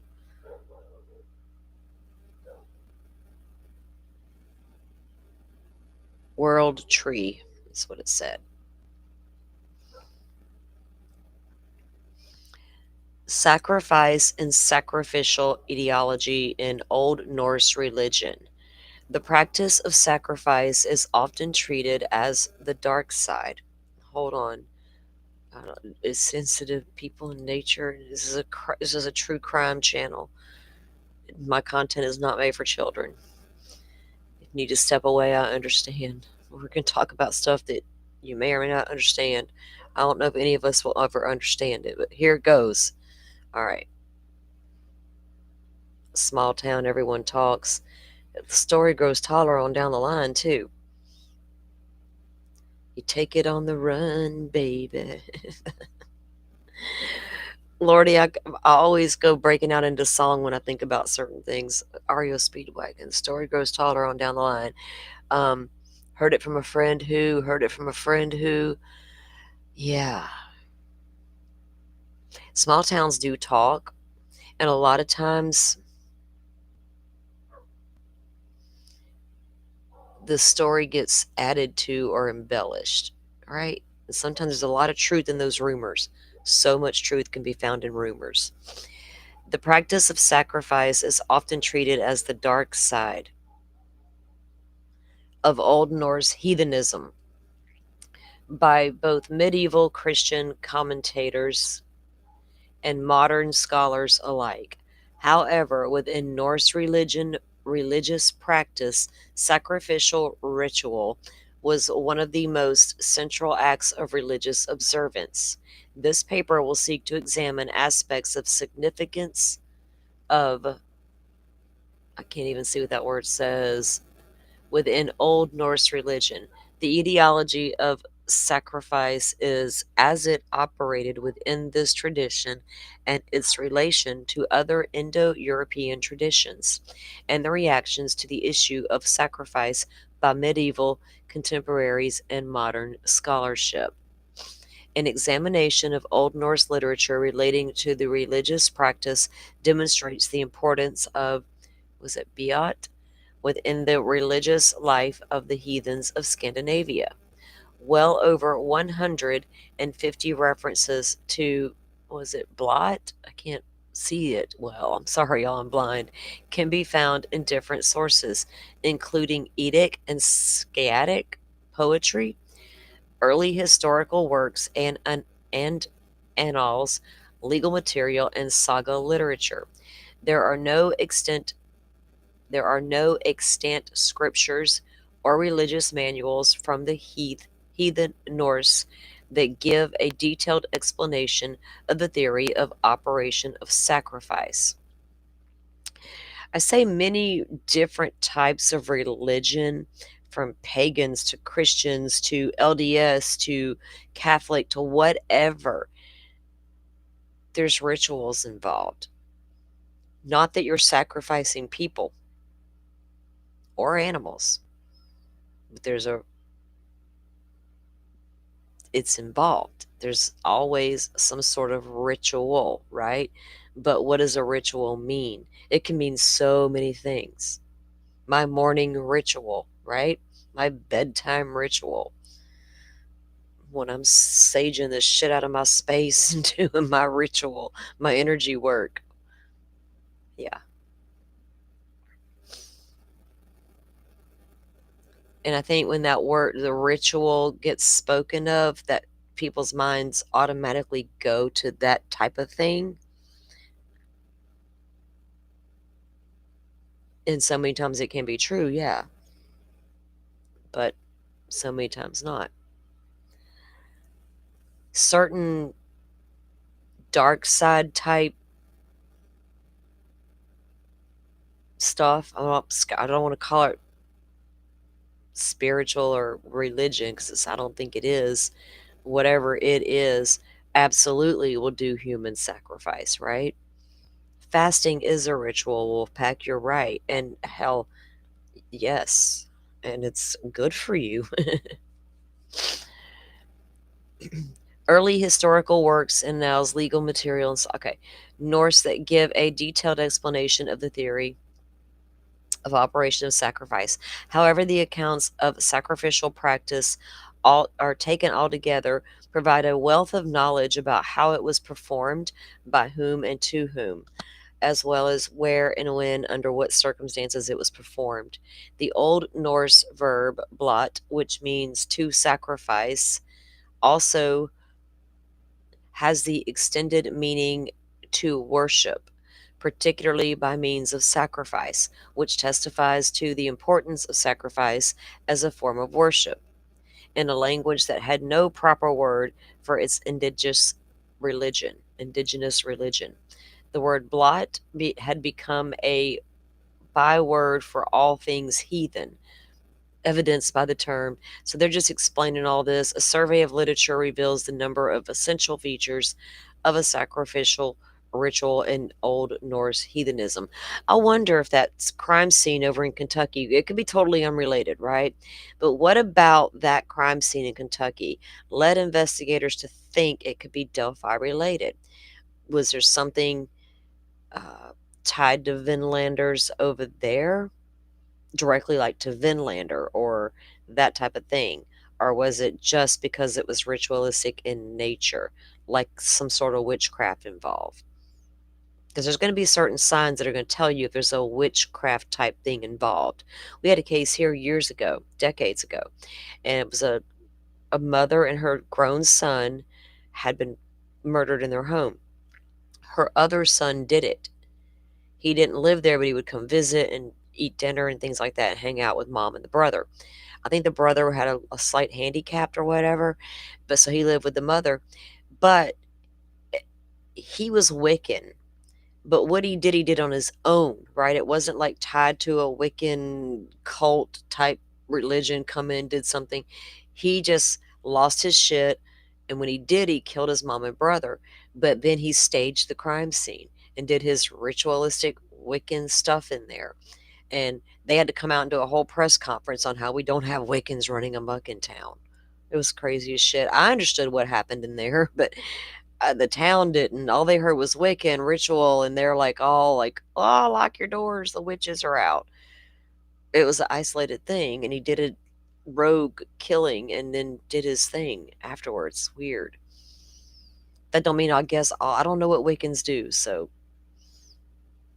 I'm not saying they would all do something like that. That's just what he did. Then it goes into the dark side about their human and animal sacrifice, as well as the sacrifice of inanimate valuables. Valuables. Of these animal sacrifices is by far the most common. It is typically associated with sacrificial feasts. Good Lord, I think we all get the idea of what the dark side can do.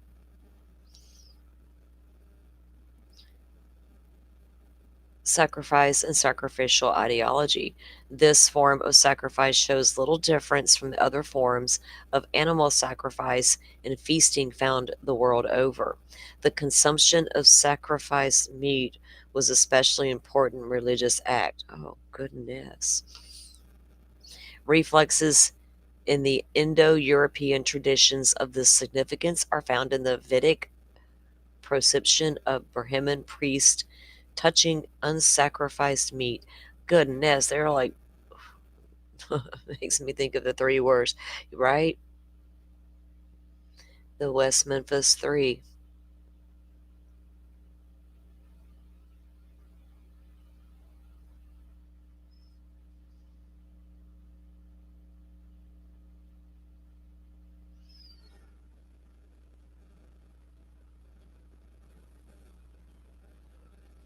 Okay, I want to get down to something. Let's see what else has got in this one.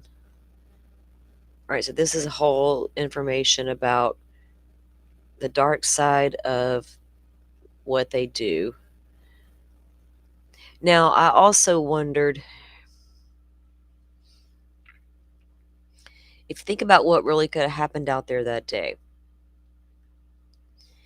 and if you got youngsters, this is just a theory of mine.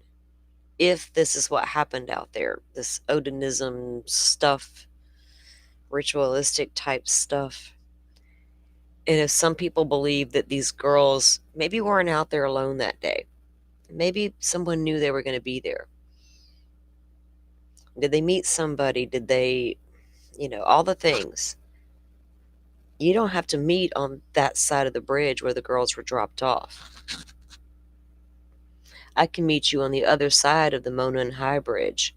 Because literally all that person's got to do is drive down that driveway, get out and climb up the bridge.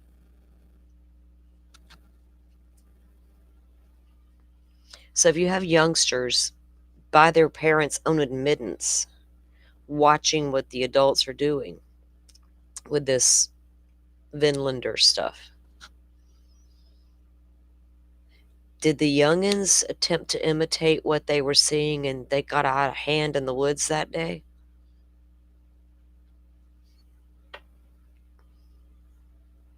Because I can't figure out why they would cover up that if there doesn't need to be a cover up. Why would there need to be?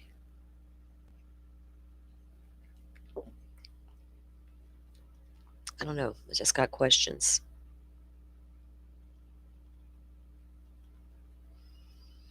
I mean, I've seen some pictures of, what do you call that? Those Masons, the Freemasons. I've seen things. I've seen the pictures of who all's there doing what. I need to go back and find those pictures. Okay. This now goes down, it skips down, it goes, this is redacted as well. Um, and then it goes back into Elvis Fields here, okay? All right, let me grab another fresh cup of coffee and I'll be right back. The Odin thing, that was so odd to read about, right? I mean, I knew before the Franks motion that this case had problems, right? As far as the documents and the way the judge was doing the rulings, if you looked at it from that standpoint, this legal part, and then that motion gets dropped, and you, or the Franks memo rather, and you read it, and you're like, holy hell.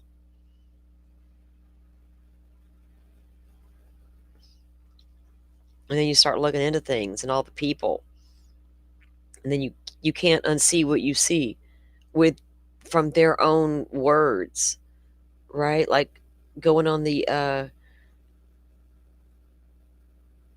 prison guards TikTok and seeing all that I saw there, I was like, damn, that was wild.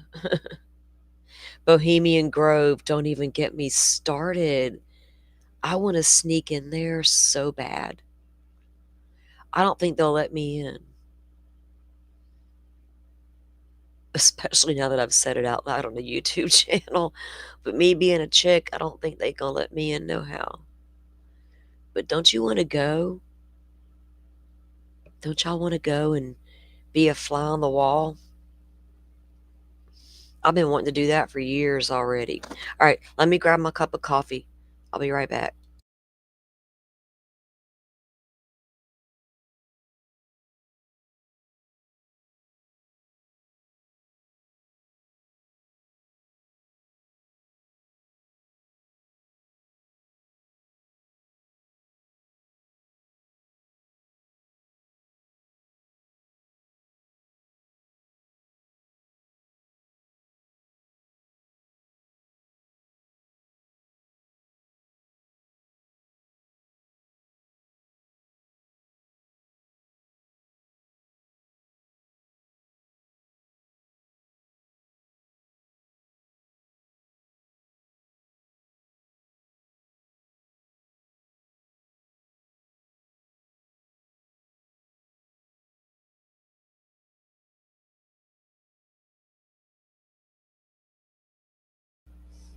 What, Alex Jones snuck in?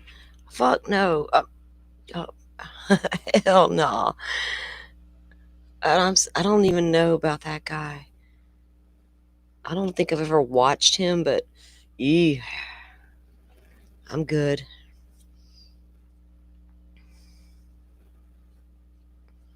A fly on the wall for sure, Carrie. I mean, come on, too much has been said and done about that place.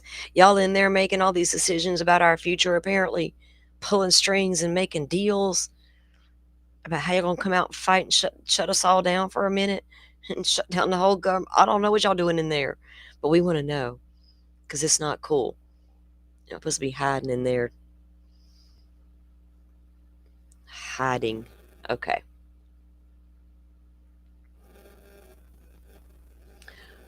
In October of 2017, Elvis moves into the residence of his sister Joyce Moffett in Indiana.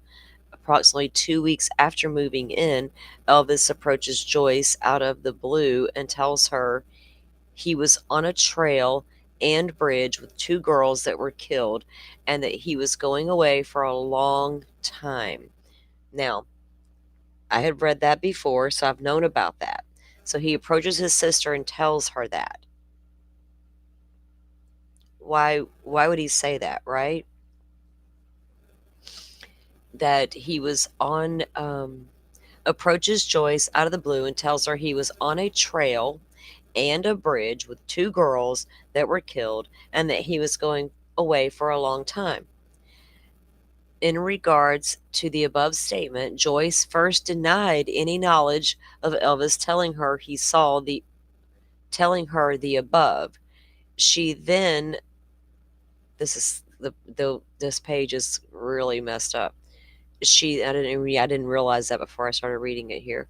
She then stated, or restated, I guess, repeating what she heard her sister tell us.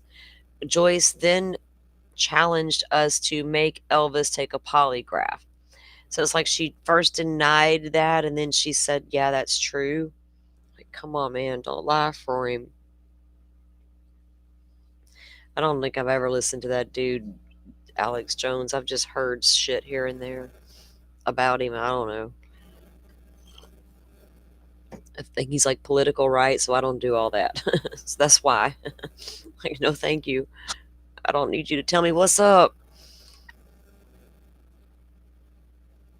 I'm not that interested. Um,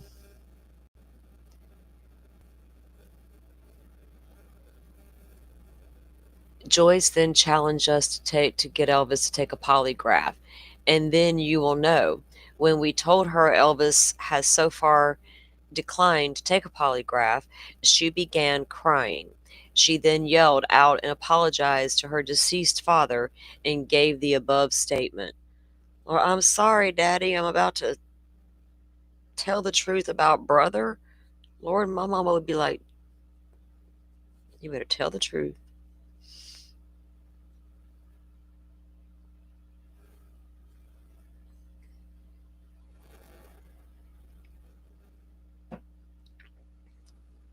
Ah, so, man, sorry, something was on me all of a sudden. On my face there, a piece of hair. So August 2018 of Jennifer Melton, her phone, Jennifer's Elvis's ex-wife. I'm a be as you are kind of person. Just be as you are, man. Just be you and I'll be me and we'll just shit, we'll both be merry.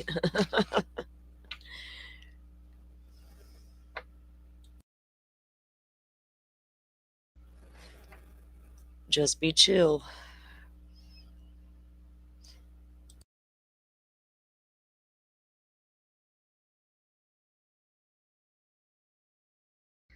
Okay.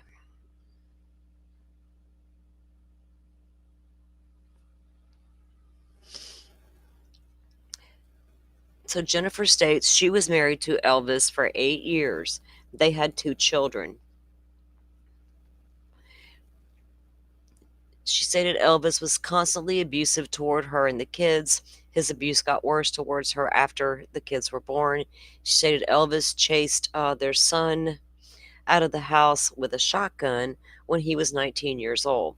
When the daughter was 16 years old, she had to pick her up from Elvis's house because he was outside her residence with a knife yelling that he would kill any African American. You don't say. African American, huh? Because guess what? White supremacy and all, there's speculation as to why this may have occurred in the woods and what it ties back to. And let's not even, can we bring up the Flora 4 and what it is tied back to? The hate of certain skin tones.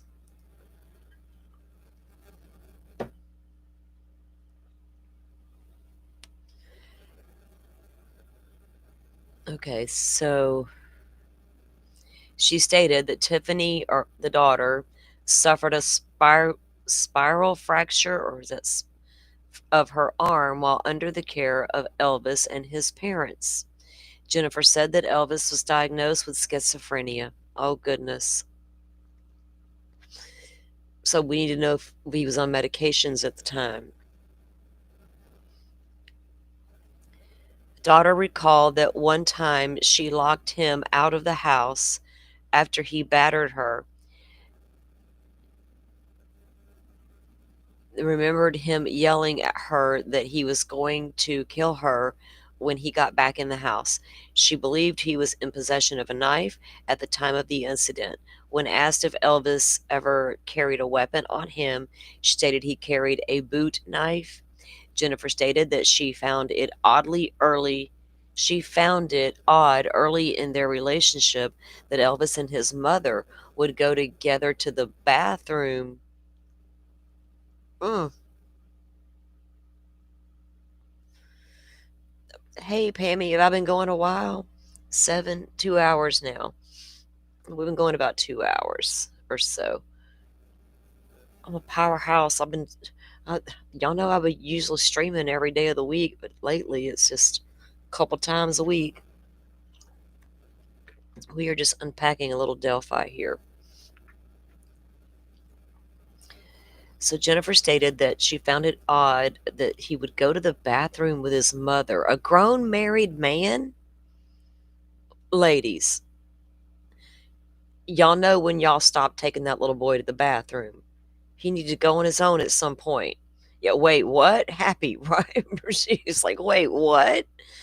We read that again. That his ex-wife found it odd that early in their relationship that Elvis and his mother would go to the bathroom together.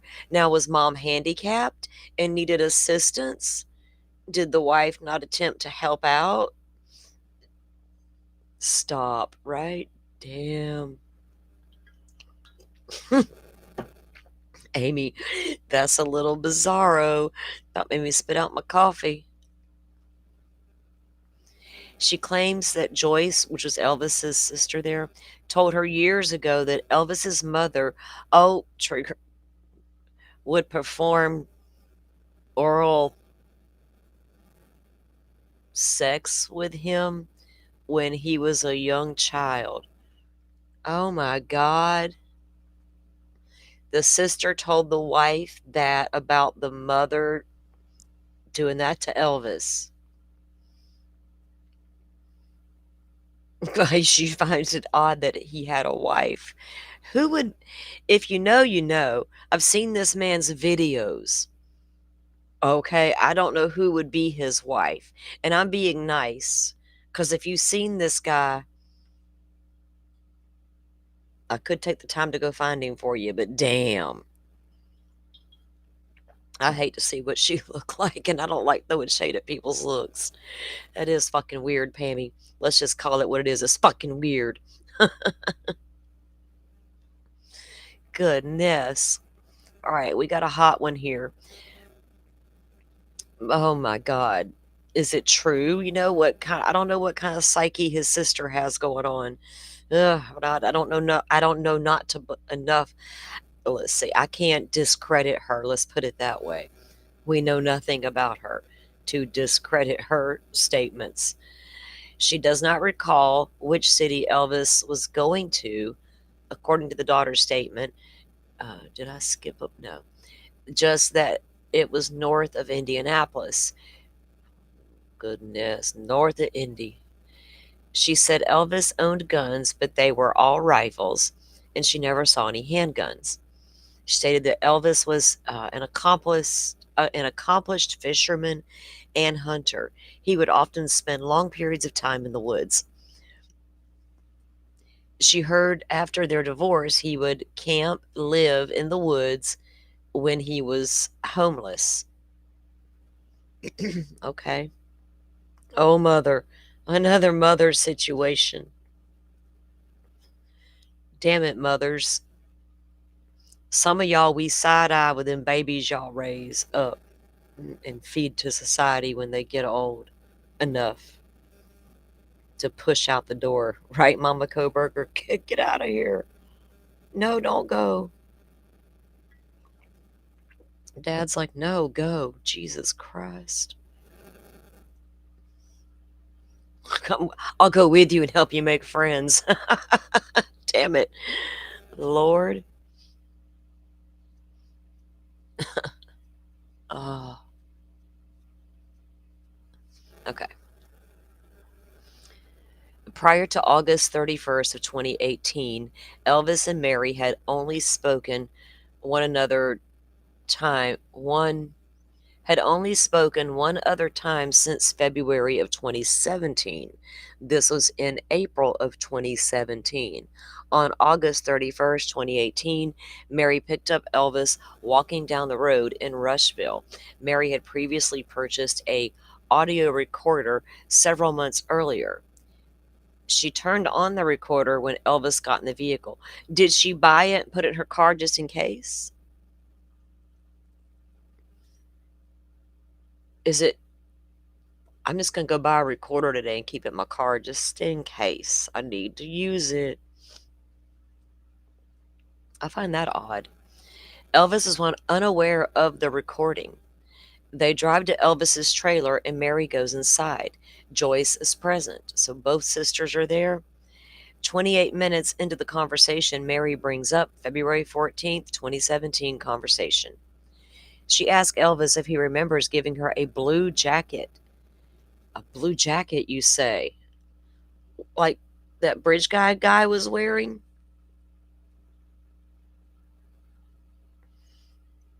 Look, y'all, Elvis. I know somebody who married a guy named Elvis. He was from Tennessee, and he talked like this. What yin's doing today? Yin's from Florida. Yins get that tan naturally.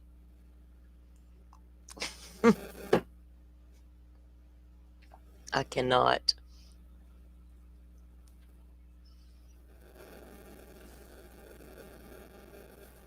I had to go all the way to fucking Tennessee to meet a man named Elvis, or a boy named Elvis.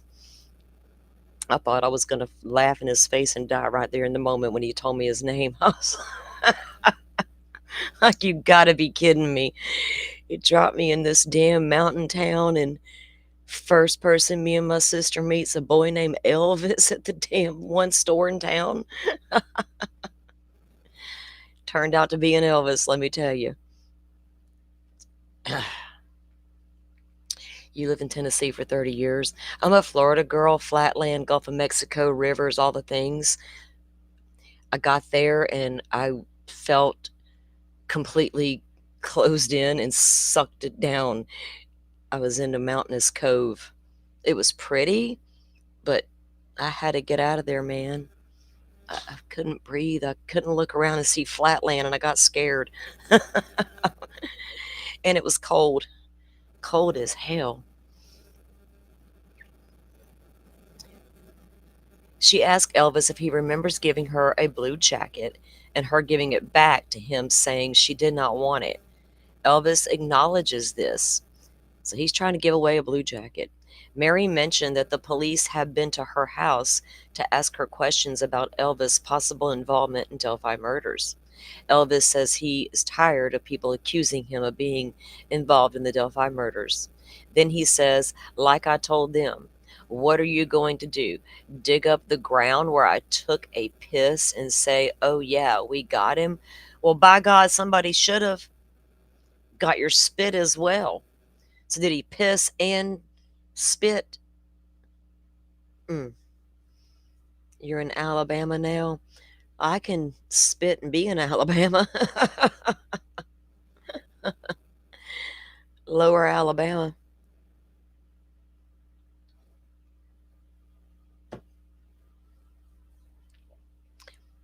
I lived up in North Alabama for a minute too.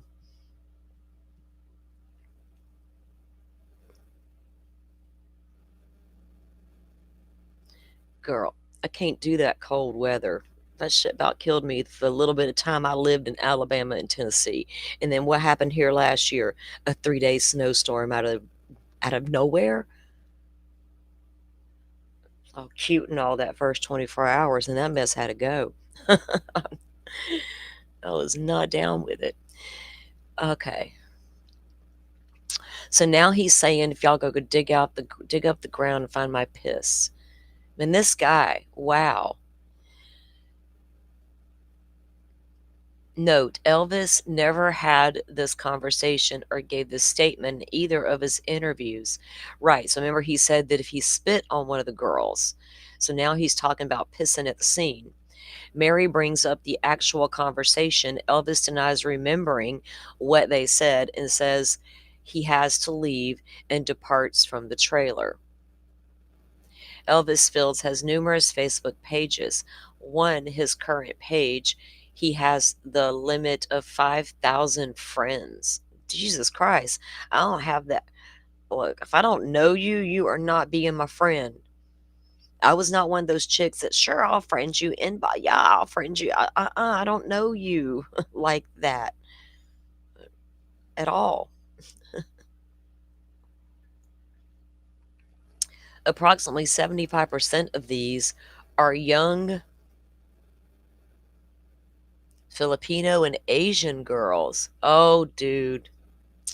Lordy, lordy. What do we have here? Y'all know what he was doing. I mean, it's a given. I wonder how many girls he sent money to on the Facebook that when they was back in when they was ripping all these men off. Like, you buy my phone card, you buy my game card, put money on my Apple card. All it was a whole scam. And these old dudes were falling for it. I love you long time. Redactions, redactions, redactions. So Taylor, this is all, why is it chopped up like this? Taylor's the girlfriend of what's his name? So Hornet, is this Taylor Hornaday? Okay.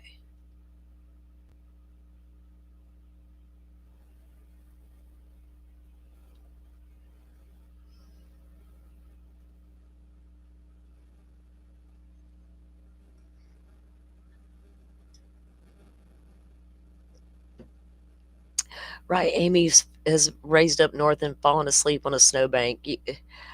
Y'all are just like built for cold, and like I'm built for the heat, right? It's crazy how it's so different. I remember I would go to Orlando and visit. We'd go in like February, and to Floridians, it's cold. And there would be people from Michigan and places like that. They're out there swimming in the hotel pool.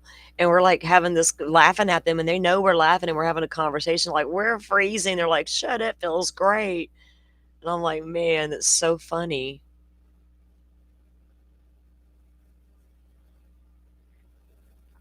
Okay. Taylor had gone to Vinlander meetings with Messer. So Taylor Hornaday is the girlfriend to, what was she Messer's girlfriend, right? I think. Oh my God, I got to keep up with all these players and all these cases. Um, Johnny Messer is one of the individuals from Rushville that were investigating. So Taylor had gone to Vinlander meetings with Messer held at McKinley's house in Indianapolis. This is where she met Patrick Westfall and Brad Holder. Now, again, Holder's son was dating Abigail Williams. Westfall is one of their guys, like their leader, quote unquote. He's done 3 interviews with a YouTube creator. Those interviews are on YouTube. They're very lengthy. I've watched them. The guy owns what they do. He doesn't tell you otherwise. They absolutely do what they're accused of doing. Not this crime, but as far as what their practices are. He's a lot. Let me just put a lot of energy with that one. She talked more with Westfall and liked his girlfriend, Rachel Miller. She did not talk much to Holder. She found him creepy, and he made her uncomfortable.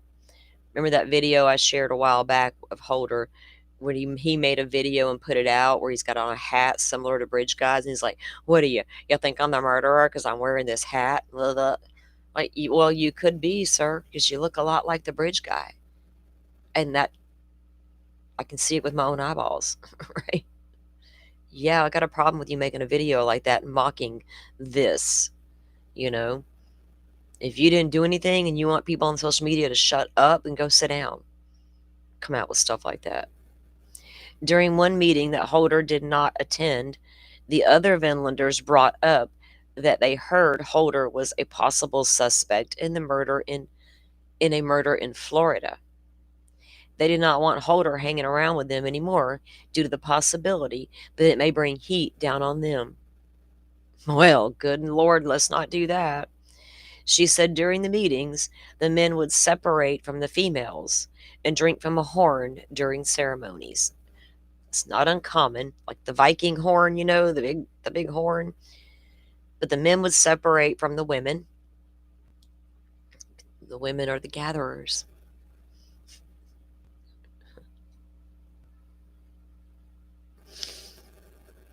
Taylor said that Messer was introduced to the Vinlanders by Brian James. She said that Messer claimed to be a part of the Hammerskins when he was younger. She said that Messer told her that he had done horrible things and should be in prison. Well, okay.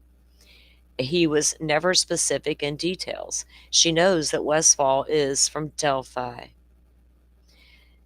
And he also lived over in Flora, which is not far from Delphi. She said both Westfall and Holder had brought their kids to the Vinlander meetings at one time or another. They brought the kids? Huh.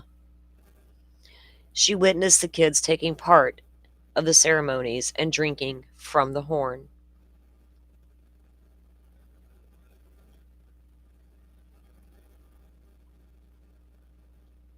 Wait. Taylor confirmed that her and Messer saw the news reports of the Delphi murders later in the week on TV. She confirmed that she made the statement that she hoped Holder and Westfall were not involved. Why would she say that? Messer also took a guy named Joseph Stevenson to the meetings. There was a male by the name of Dougie that hung around the Vinlanders. She described Dougie as lower functioning mentally and was not all there. They took advantage of Dougie to perform menial tasks for them. Dougie stopped coming around the Vinlanders after another group gave him a jacket and some patches. Well, it didn't take much to win him over, did it? She stated that Westfall, Messer, and McKinley went to Minnesota for a Vinlander event in March of 2017. In March of 2017. Huh. She said this was the final straw for her regarding Messer spending so much time with them. This is when she decided to tell McKinley about the mixed race child Messer had. Oh, no, no, no. Taylor stated that Westfall and her were like brothers. She claims Messer was friends with Holder, but not to the extent he was with Westfall. She states that that they communicated using Facebook Messenger. She stated that Westfall cut ties with Messer after he was kicked out of the Vinlanders. However, she did not know if they started talking again after her and Messer had broken up. So did they kick him out once they found out he had a mixed race child? Cause that's unacceptable to them.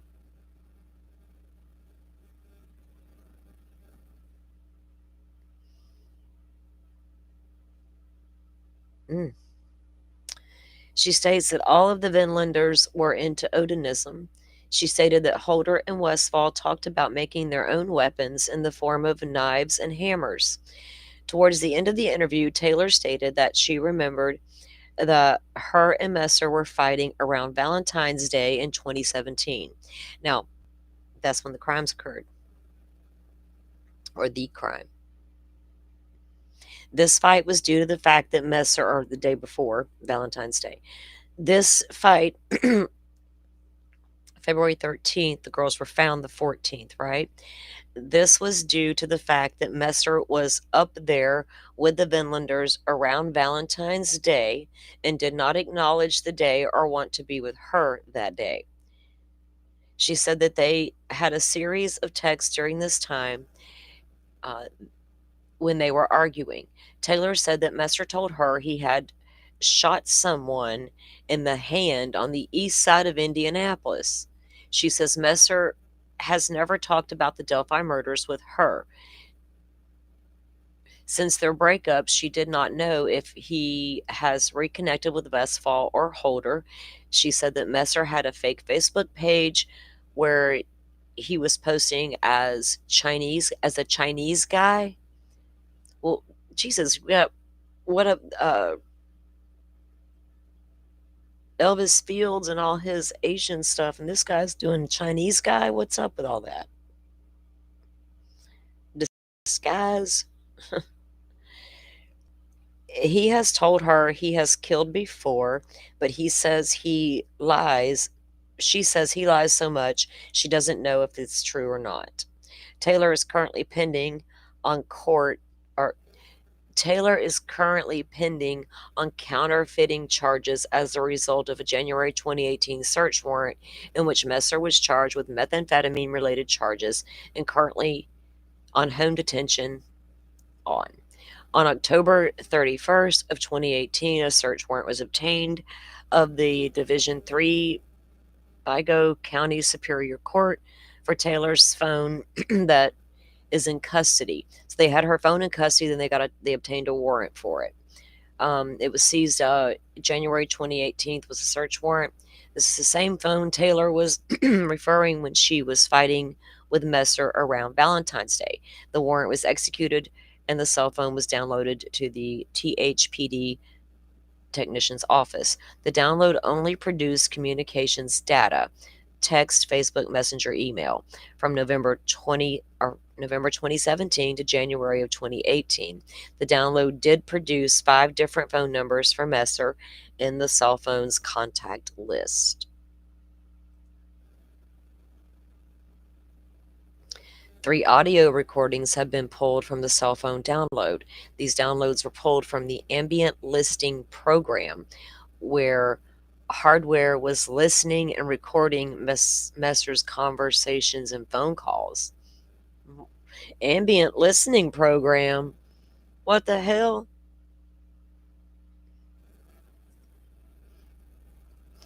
In 2 of the calls, Messer is offering money to other people to find someone so they can be injured or killed. The other call is Messer bragging about holding a subject hostage and shooting them at the house.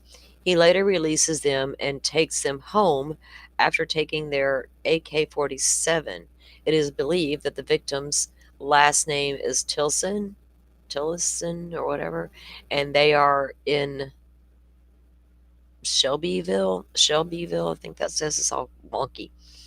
So goodness, this guy's up to a lot of no good on this phone download.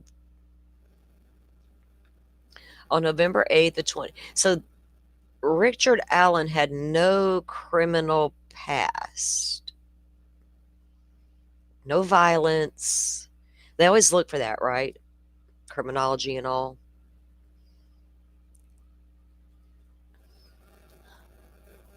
On November 8th, 2018, Messer reported to Community Corrections in Rush County for a scheduled appointment. Assistant Chief Todd Click went through Messer's cell phone per his Fourth Amendment agreement. Click observed that Messer is still downloading photos and following various Finlander members. He also observed the following text from Taylor to Messer. Note text was sent after both had been interviewed. After they both have been interviewed, okay. You have an SOS out and they only know my address. If they told us they've already questioned Brad and Patrick, what makes you think they didn't tell them that they were going to question us? And Messer replies the next morning, laugh out loud, get mad for no reason, or I think that's laugh out loud. It's hard to tell. On 11/20/2018, Taylor Hardaway was interviewed by Ferenczi and Murphy at the Rushville Police Department. Taylor was asked how she recalled arguing with Messer during the Valentine's weekend of 2017. She stated that in 2015 she had a miscarriage at 21 weeks. Her and Messer then had a child on June of 2016. In December of 2016, she became pregnant again. While pregnant, Valentine's weekend 2017, she states they were moving from one residence to another. She was angry with Messer because he was with the Vinlanders during that time. Well, I don't blame her. She stated that she had to pack up their stuff while pregnant and be responsible for their 1-year-old son. She doesn't recall if Messer came home before or after February 2014. Okay. So goodness, he's a loser. Taylor said that Messer was driving her 2001 Chevy Red Suburban. She recalls being even more angry with him because she noticed something like blood on the side of the vehicle. So she notices what she thinks is blood on the side of her vehicle when he gets back. At the time, she assumed Messer had hit an animal. Her only recollection, of the time period is 30 to 60 days after Valentine's Day when she noticed that substance. Taylor believes that Holder was a Vinlander probate with Westfall and Messer, but he did not make it in. He didn't make it in. Now, according to Westfall, Holder decided he's going to be Christian again. You can't be Christian and be a Vinlander, Odinism as a true whatever they were. You got to go. So he's like, okay. Lordy.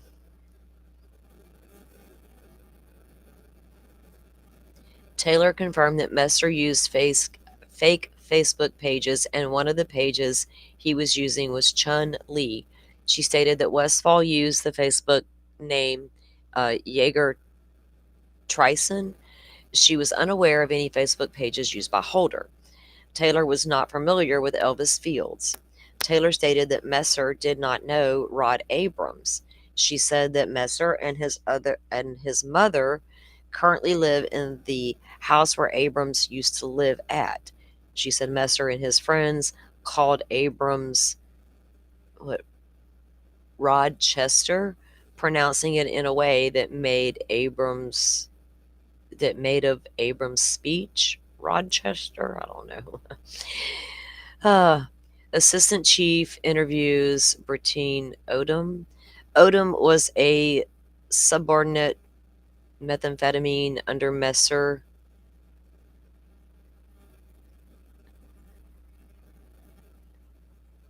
To January of 2018 arrest, Odom states that Messer used to talk about Vinlanders often, and he was worried of his affiliation with them. Now Messer's more like really affiliated too with the white supremacy part of it all. I guess some of his friends were worried now that his association with these like crazy Vinlanders. What's going on here? I don't know.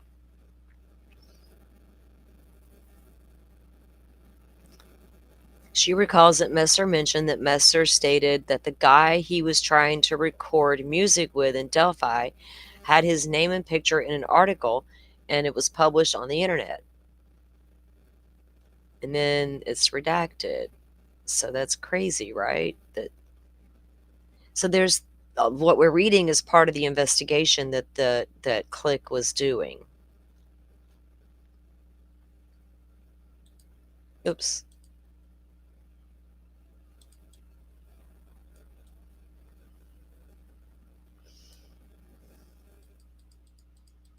Now, there's an image. I've got to download this so I can view it on my other viewer so I can turn everything around. So this is an image from Holder's. Brad Holder is on the left. Westfall is going to be on the right. Brad Holder. Where's my arrow? Where's my controllers? Where's my button? Delphi with Patrick. And then what was the date? I can make it. Well, I can't. January 21st, 2017. So just weeks before blank pages, Amy. This is taken weeks before the crimes.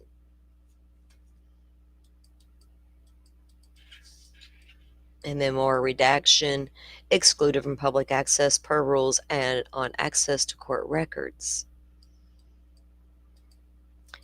So this is a Kevin Hammond report. And what do we got here? There's the Delphi Cemetery. And then you're going to see, if you guys can see it, Monon High Bridge. So this is a map of the area. They're clocking 7 minutes from the cemetery. Is it to Allen's house? Charles Street is not Allen's house. That's hey, wait a minute. Is that Westfall's house? Yeah, none of this made it to trial. There was so much kept out of trial. When she denied the Franks motion or the Franks hearing, and then she no nexus, you can't bring in your third party. I understand there's a lot of rules behind the third party culprits, but her explanations for it, right? Um, and her not allowing it at all, not even don't even breathe it. It's like, ma'am, that's a little much, especially in watching the trial and knowing some of the things that we knew, those of us who followed the case up to trial, and knowing the jurors didn't know half of what we knew. How can we call that a fair trial?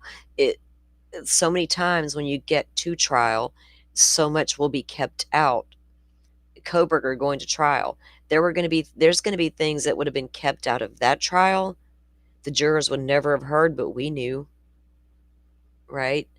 So, but how much needs to come in? I think alternate suspects with a tie to the crime scene pretty much is a given that it counts. But yeah, that it didn't even come in at all. So this is another Brad Holder Facebook post, and you will be able to see the rune drawn on his hand there. Yeah, you couldn't even mention Rachel some of that or bring it in, right? Couldn't even speak about it.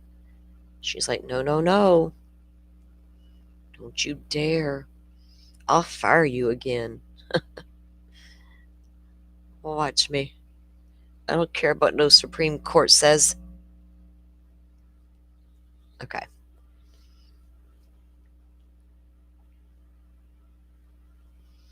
He says this was in 2017. What's it? I can't even tell the month there. So the past 2 days, I've been. I don't know what that says. Last Saturday, I bit a deer. on the way to work. I'm hoping he meant he ran over. Earlier this week, I sold my Dodge. With the money, I ordered a new bumper. This morning, I hit a raccoon on the way to work. Not that I don't appreciate the gifts the gods are giving me, both positive and negative. I don't think my nerve can handle much more gift giving. Let's try to slow this down with this rune, okay? So he's like, oh, I've had enough, gods. Don't give me no more gifts. No more deer and raccoons to run over, okay?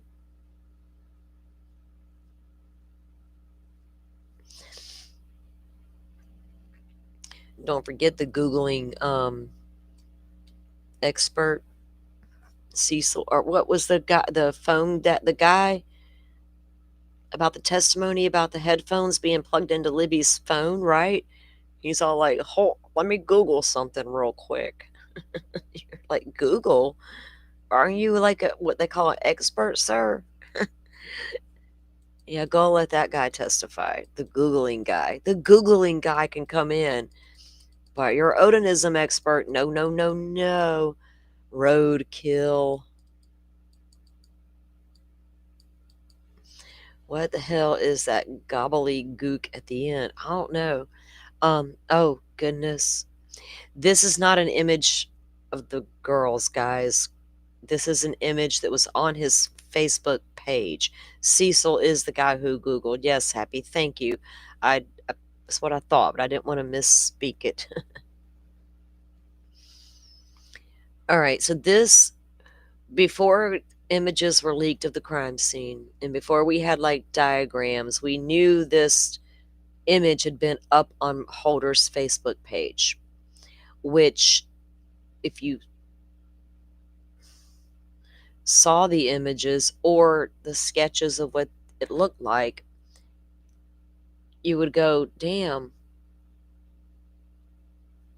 he had that on his Facebook page?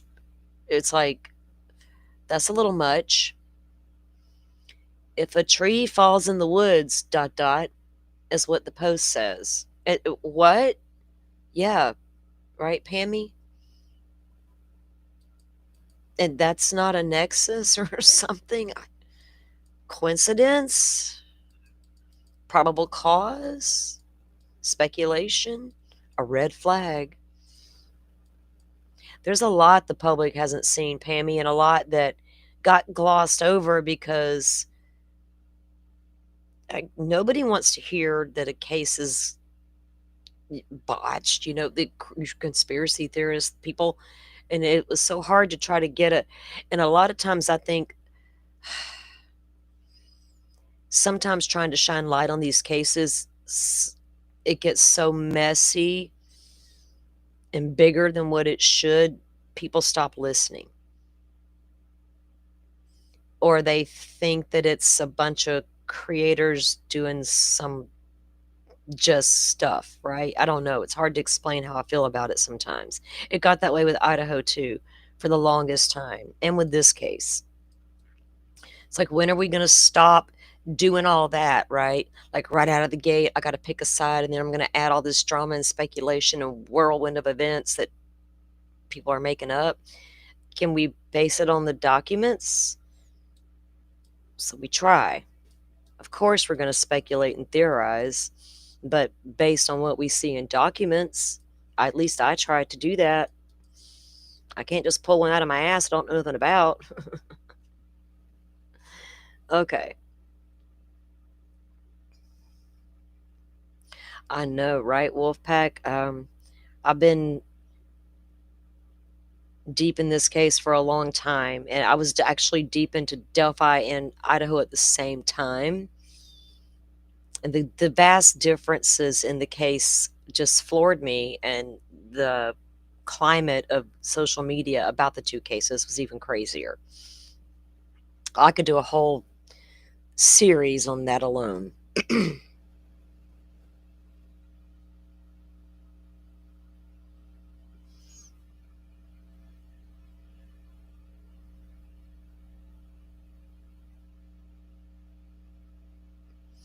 Yeah, when it gets too messy, I have to bail. I did that in both of these cases, Idaho and Delphi. I totally dipped out for a while on both of them. I watched from afar, and I really just stopped looking at anything but documents, right? And just reading them. And I got real selective about who I listened to about those two cases, like super selective. Sometimes it's hard to weed them out, and sometimes it's super easy. All right, guys, I have to take a comfort break. I gotta go to the bathroom and grab something cold to drink. So I'll be right back. Let's see, what are we doing here? Oh, it's 10 p.m. my time. We're gonna probably call it a night right here, actually. I don't want to wear out my phone or my hotspot. I want to save some for later. Um, because this is page 87, the affidavit of Ryan Boucher. Let me make a note of where we're at right here because I will probably get back at this tomorrow. And let me go through and make sure we want to of what documents we really want to take a look at it going forward. Because we're not going. There's so much. It's going to take a while and like a few streams to get all this unpacked. And I still want to do a case update show tomorrow or Saturday. And so I got to get all that content ready as well. So we're at page 87 here, and it's the affidavit of Ryan Boucher.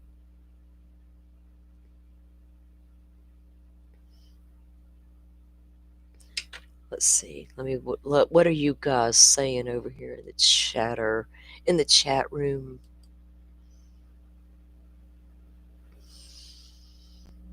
I'm getting kind of hungry too, and I ate before the stream, probably about I think I finished dinner like a half hour, and then I was like, man, now I feel tired. And then I got all awake again with my coffee. And plus, I probably gave myself the munchies, if you want to know the truth. Something I'm going to be ready for something and maybe go binge watch some TV. Find me a crazy case to listen to on the 48 hours or something similar. Yeah, I can't with that one guy. I see who y'all are talking about. The guy who asked the mods to block me, but they never do. That was that one time and they just wouldn't do it. I asked a legit question. I wasn't being shady in any kind of way.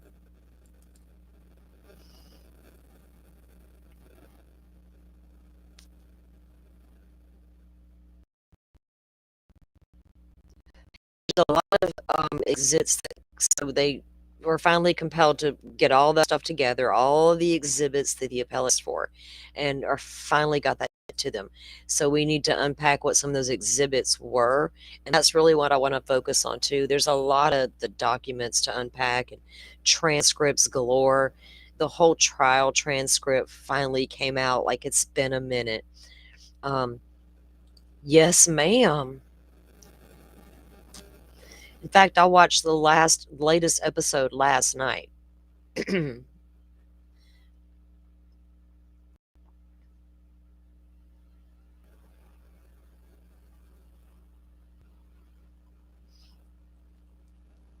It's good if you guys haven't if you guys have Hulu, access to Hulu, the Murdaugh series on Hulu is really good. It really is. I've been watching it. And when it wasn't a good episode on or one hadn't dropped yet, I was like, I'll binge watch some murder stuff. Yeah, I can't do him either, Pammy. What's there to do? I forgot what the stream was about, which compelled me to go there. And I asked a question about some shit, and he got all mad. It's like, block salty sleuth. And the mods just wouldn't do it. And I was laughing. I was like, dude, peace out. I ain't got time for you and your begging ass no house. We don't got time for all that mess, sir. Right, Rachel. I didn't have Hulu because I got like, I rarely watch TV. And like I do pay for like Peacock, right? Because I'll binge watch my crime stuff there or whatever else, mindless TV. But something Hulu did that I wanted to see, maybe an I 4 thing. But anyway, I wanted to go, like, so was there a free trial out there? I'm a cheapo. Give me a free trial. Anyway, I added it to my phone service. Like, okay, I'll bite. So I did that. And then I was glad I did because the Murdoch thing dropped, and they actually have some other good shows on there that I didn't realize they had. So I've been having a lot of Hulu watches. I'll get my late night snack, my late night gummy, and good to go with the Hulu. That's what I've been doing lately. All right, guys. Thank y'all for coming in. Thanks for chatting it up in the chat. And for y'all that just want to listen, we appreciate you guys as well. Hit the thumbs up if you don't mind. Help get the content out there, if nothing else, so people can find out about these cases. Because trust me, this won't be the only case where there will ever be complications. And you don't want to come out of the gate where every case has got problems and they got the wrong guy, because who's ever going to believe you when it actually happens, right? Or who's going to listen and hear you out when you present a case where there are or could be potential problems? And if you're just making them up as you go and creating problems where there aren't problems, it's just weird to me. And it's hard to follow somebody who just everything's a problem with every case. You know what I mean? Like, if you can't look at this case and see, like Letcher County, we got to do an update on that because, like I said, another victim had spoken out and did an interview with Enton, and word on the streets is the popo might be knocking on doors around there. So we'll have to get the update on that as well. And I'll let you guys know if I'm going to do that tomorrow or maybe Saturday and what time and all the good things. But until then, y'all have a great night. Get some rest and be safe on them YouTube streets. Y'all know it's crazy out there, man. So crazy. Well, we enjoyed having you, Wolfpack. Thanks for coming in and being a part of the conversation. We love it when you guys do join the conversation. I love it as a creator. I don't consider myself a creator. I consider myself one of you guys, right? I'm no more intelligent than you. I'm just here for the true crime of it all. So we'll unpack it all together and discuss our thoughts on it. All right, everybody have a great night, and I'll see you tomorrow at some point, probably. If I decide not to do it tomorrow, then I'll catch you on Saturday. Hopefully. Y'all have a great one. Good night, everyone. Thank you all for watching this here video.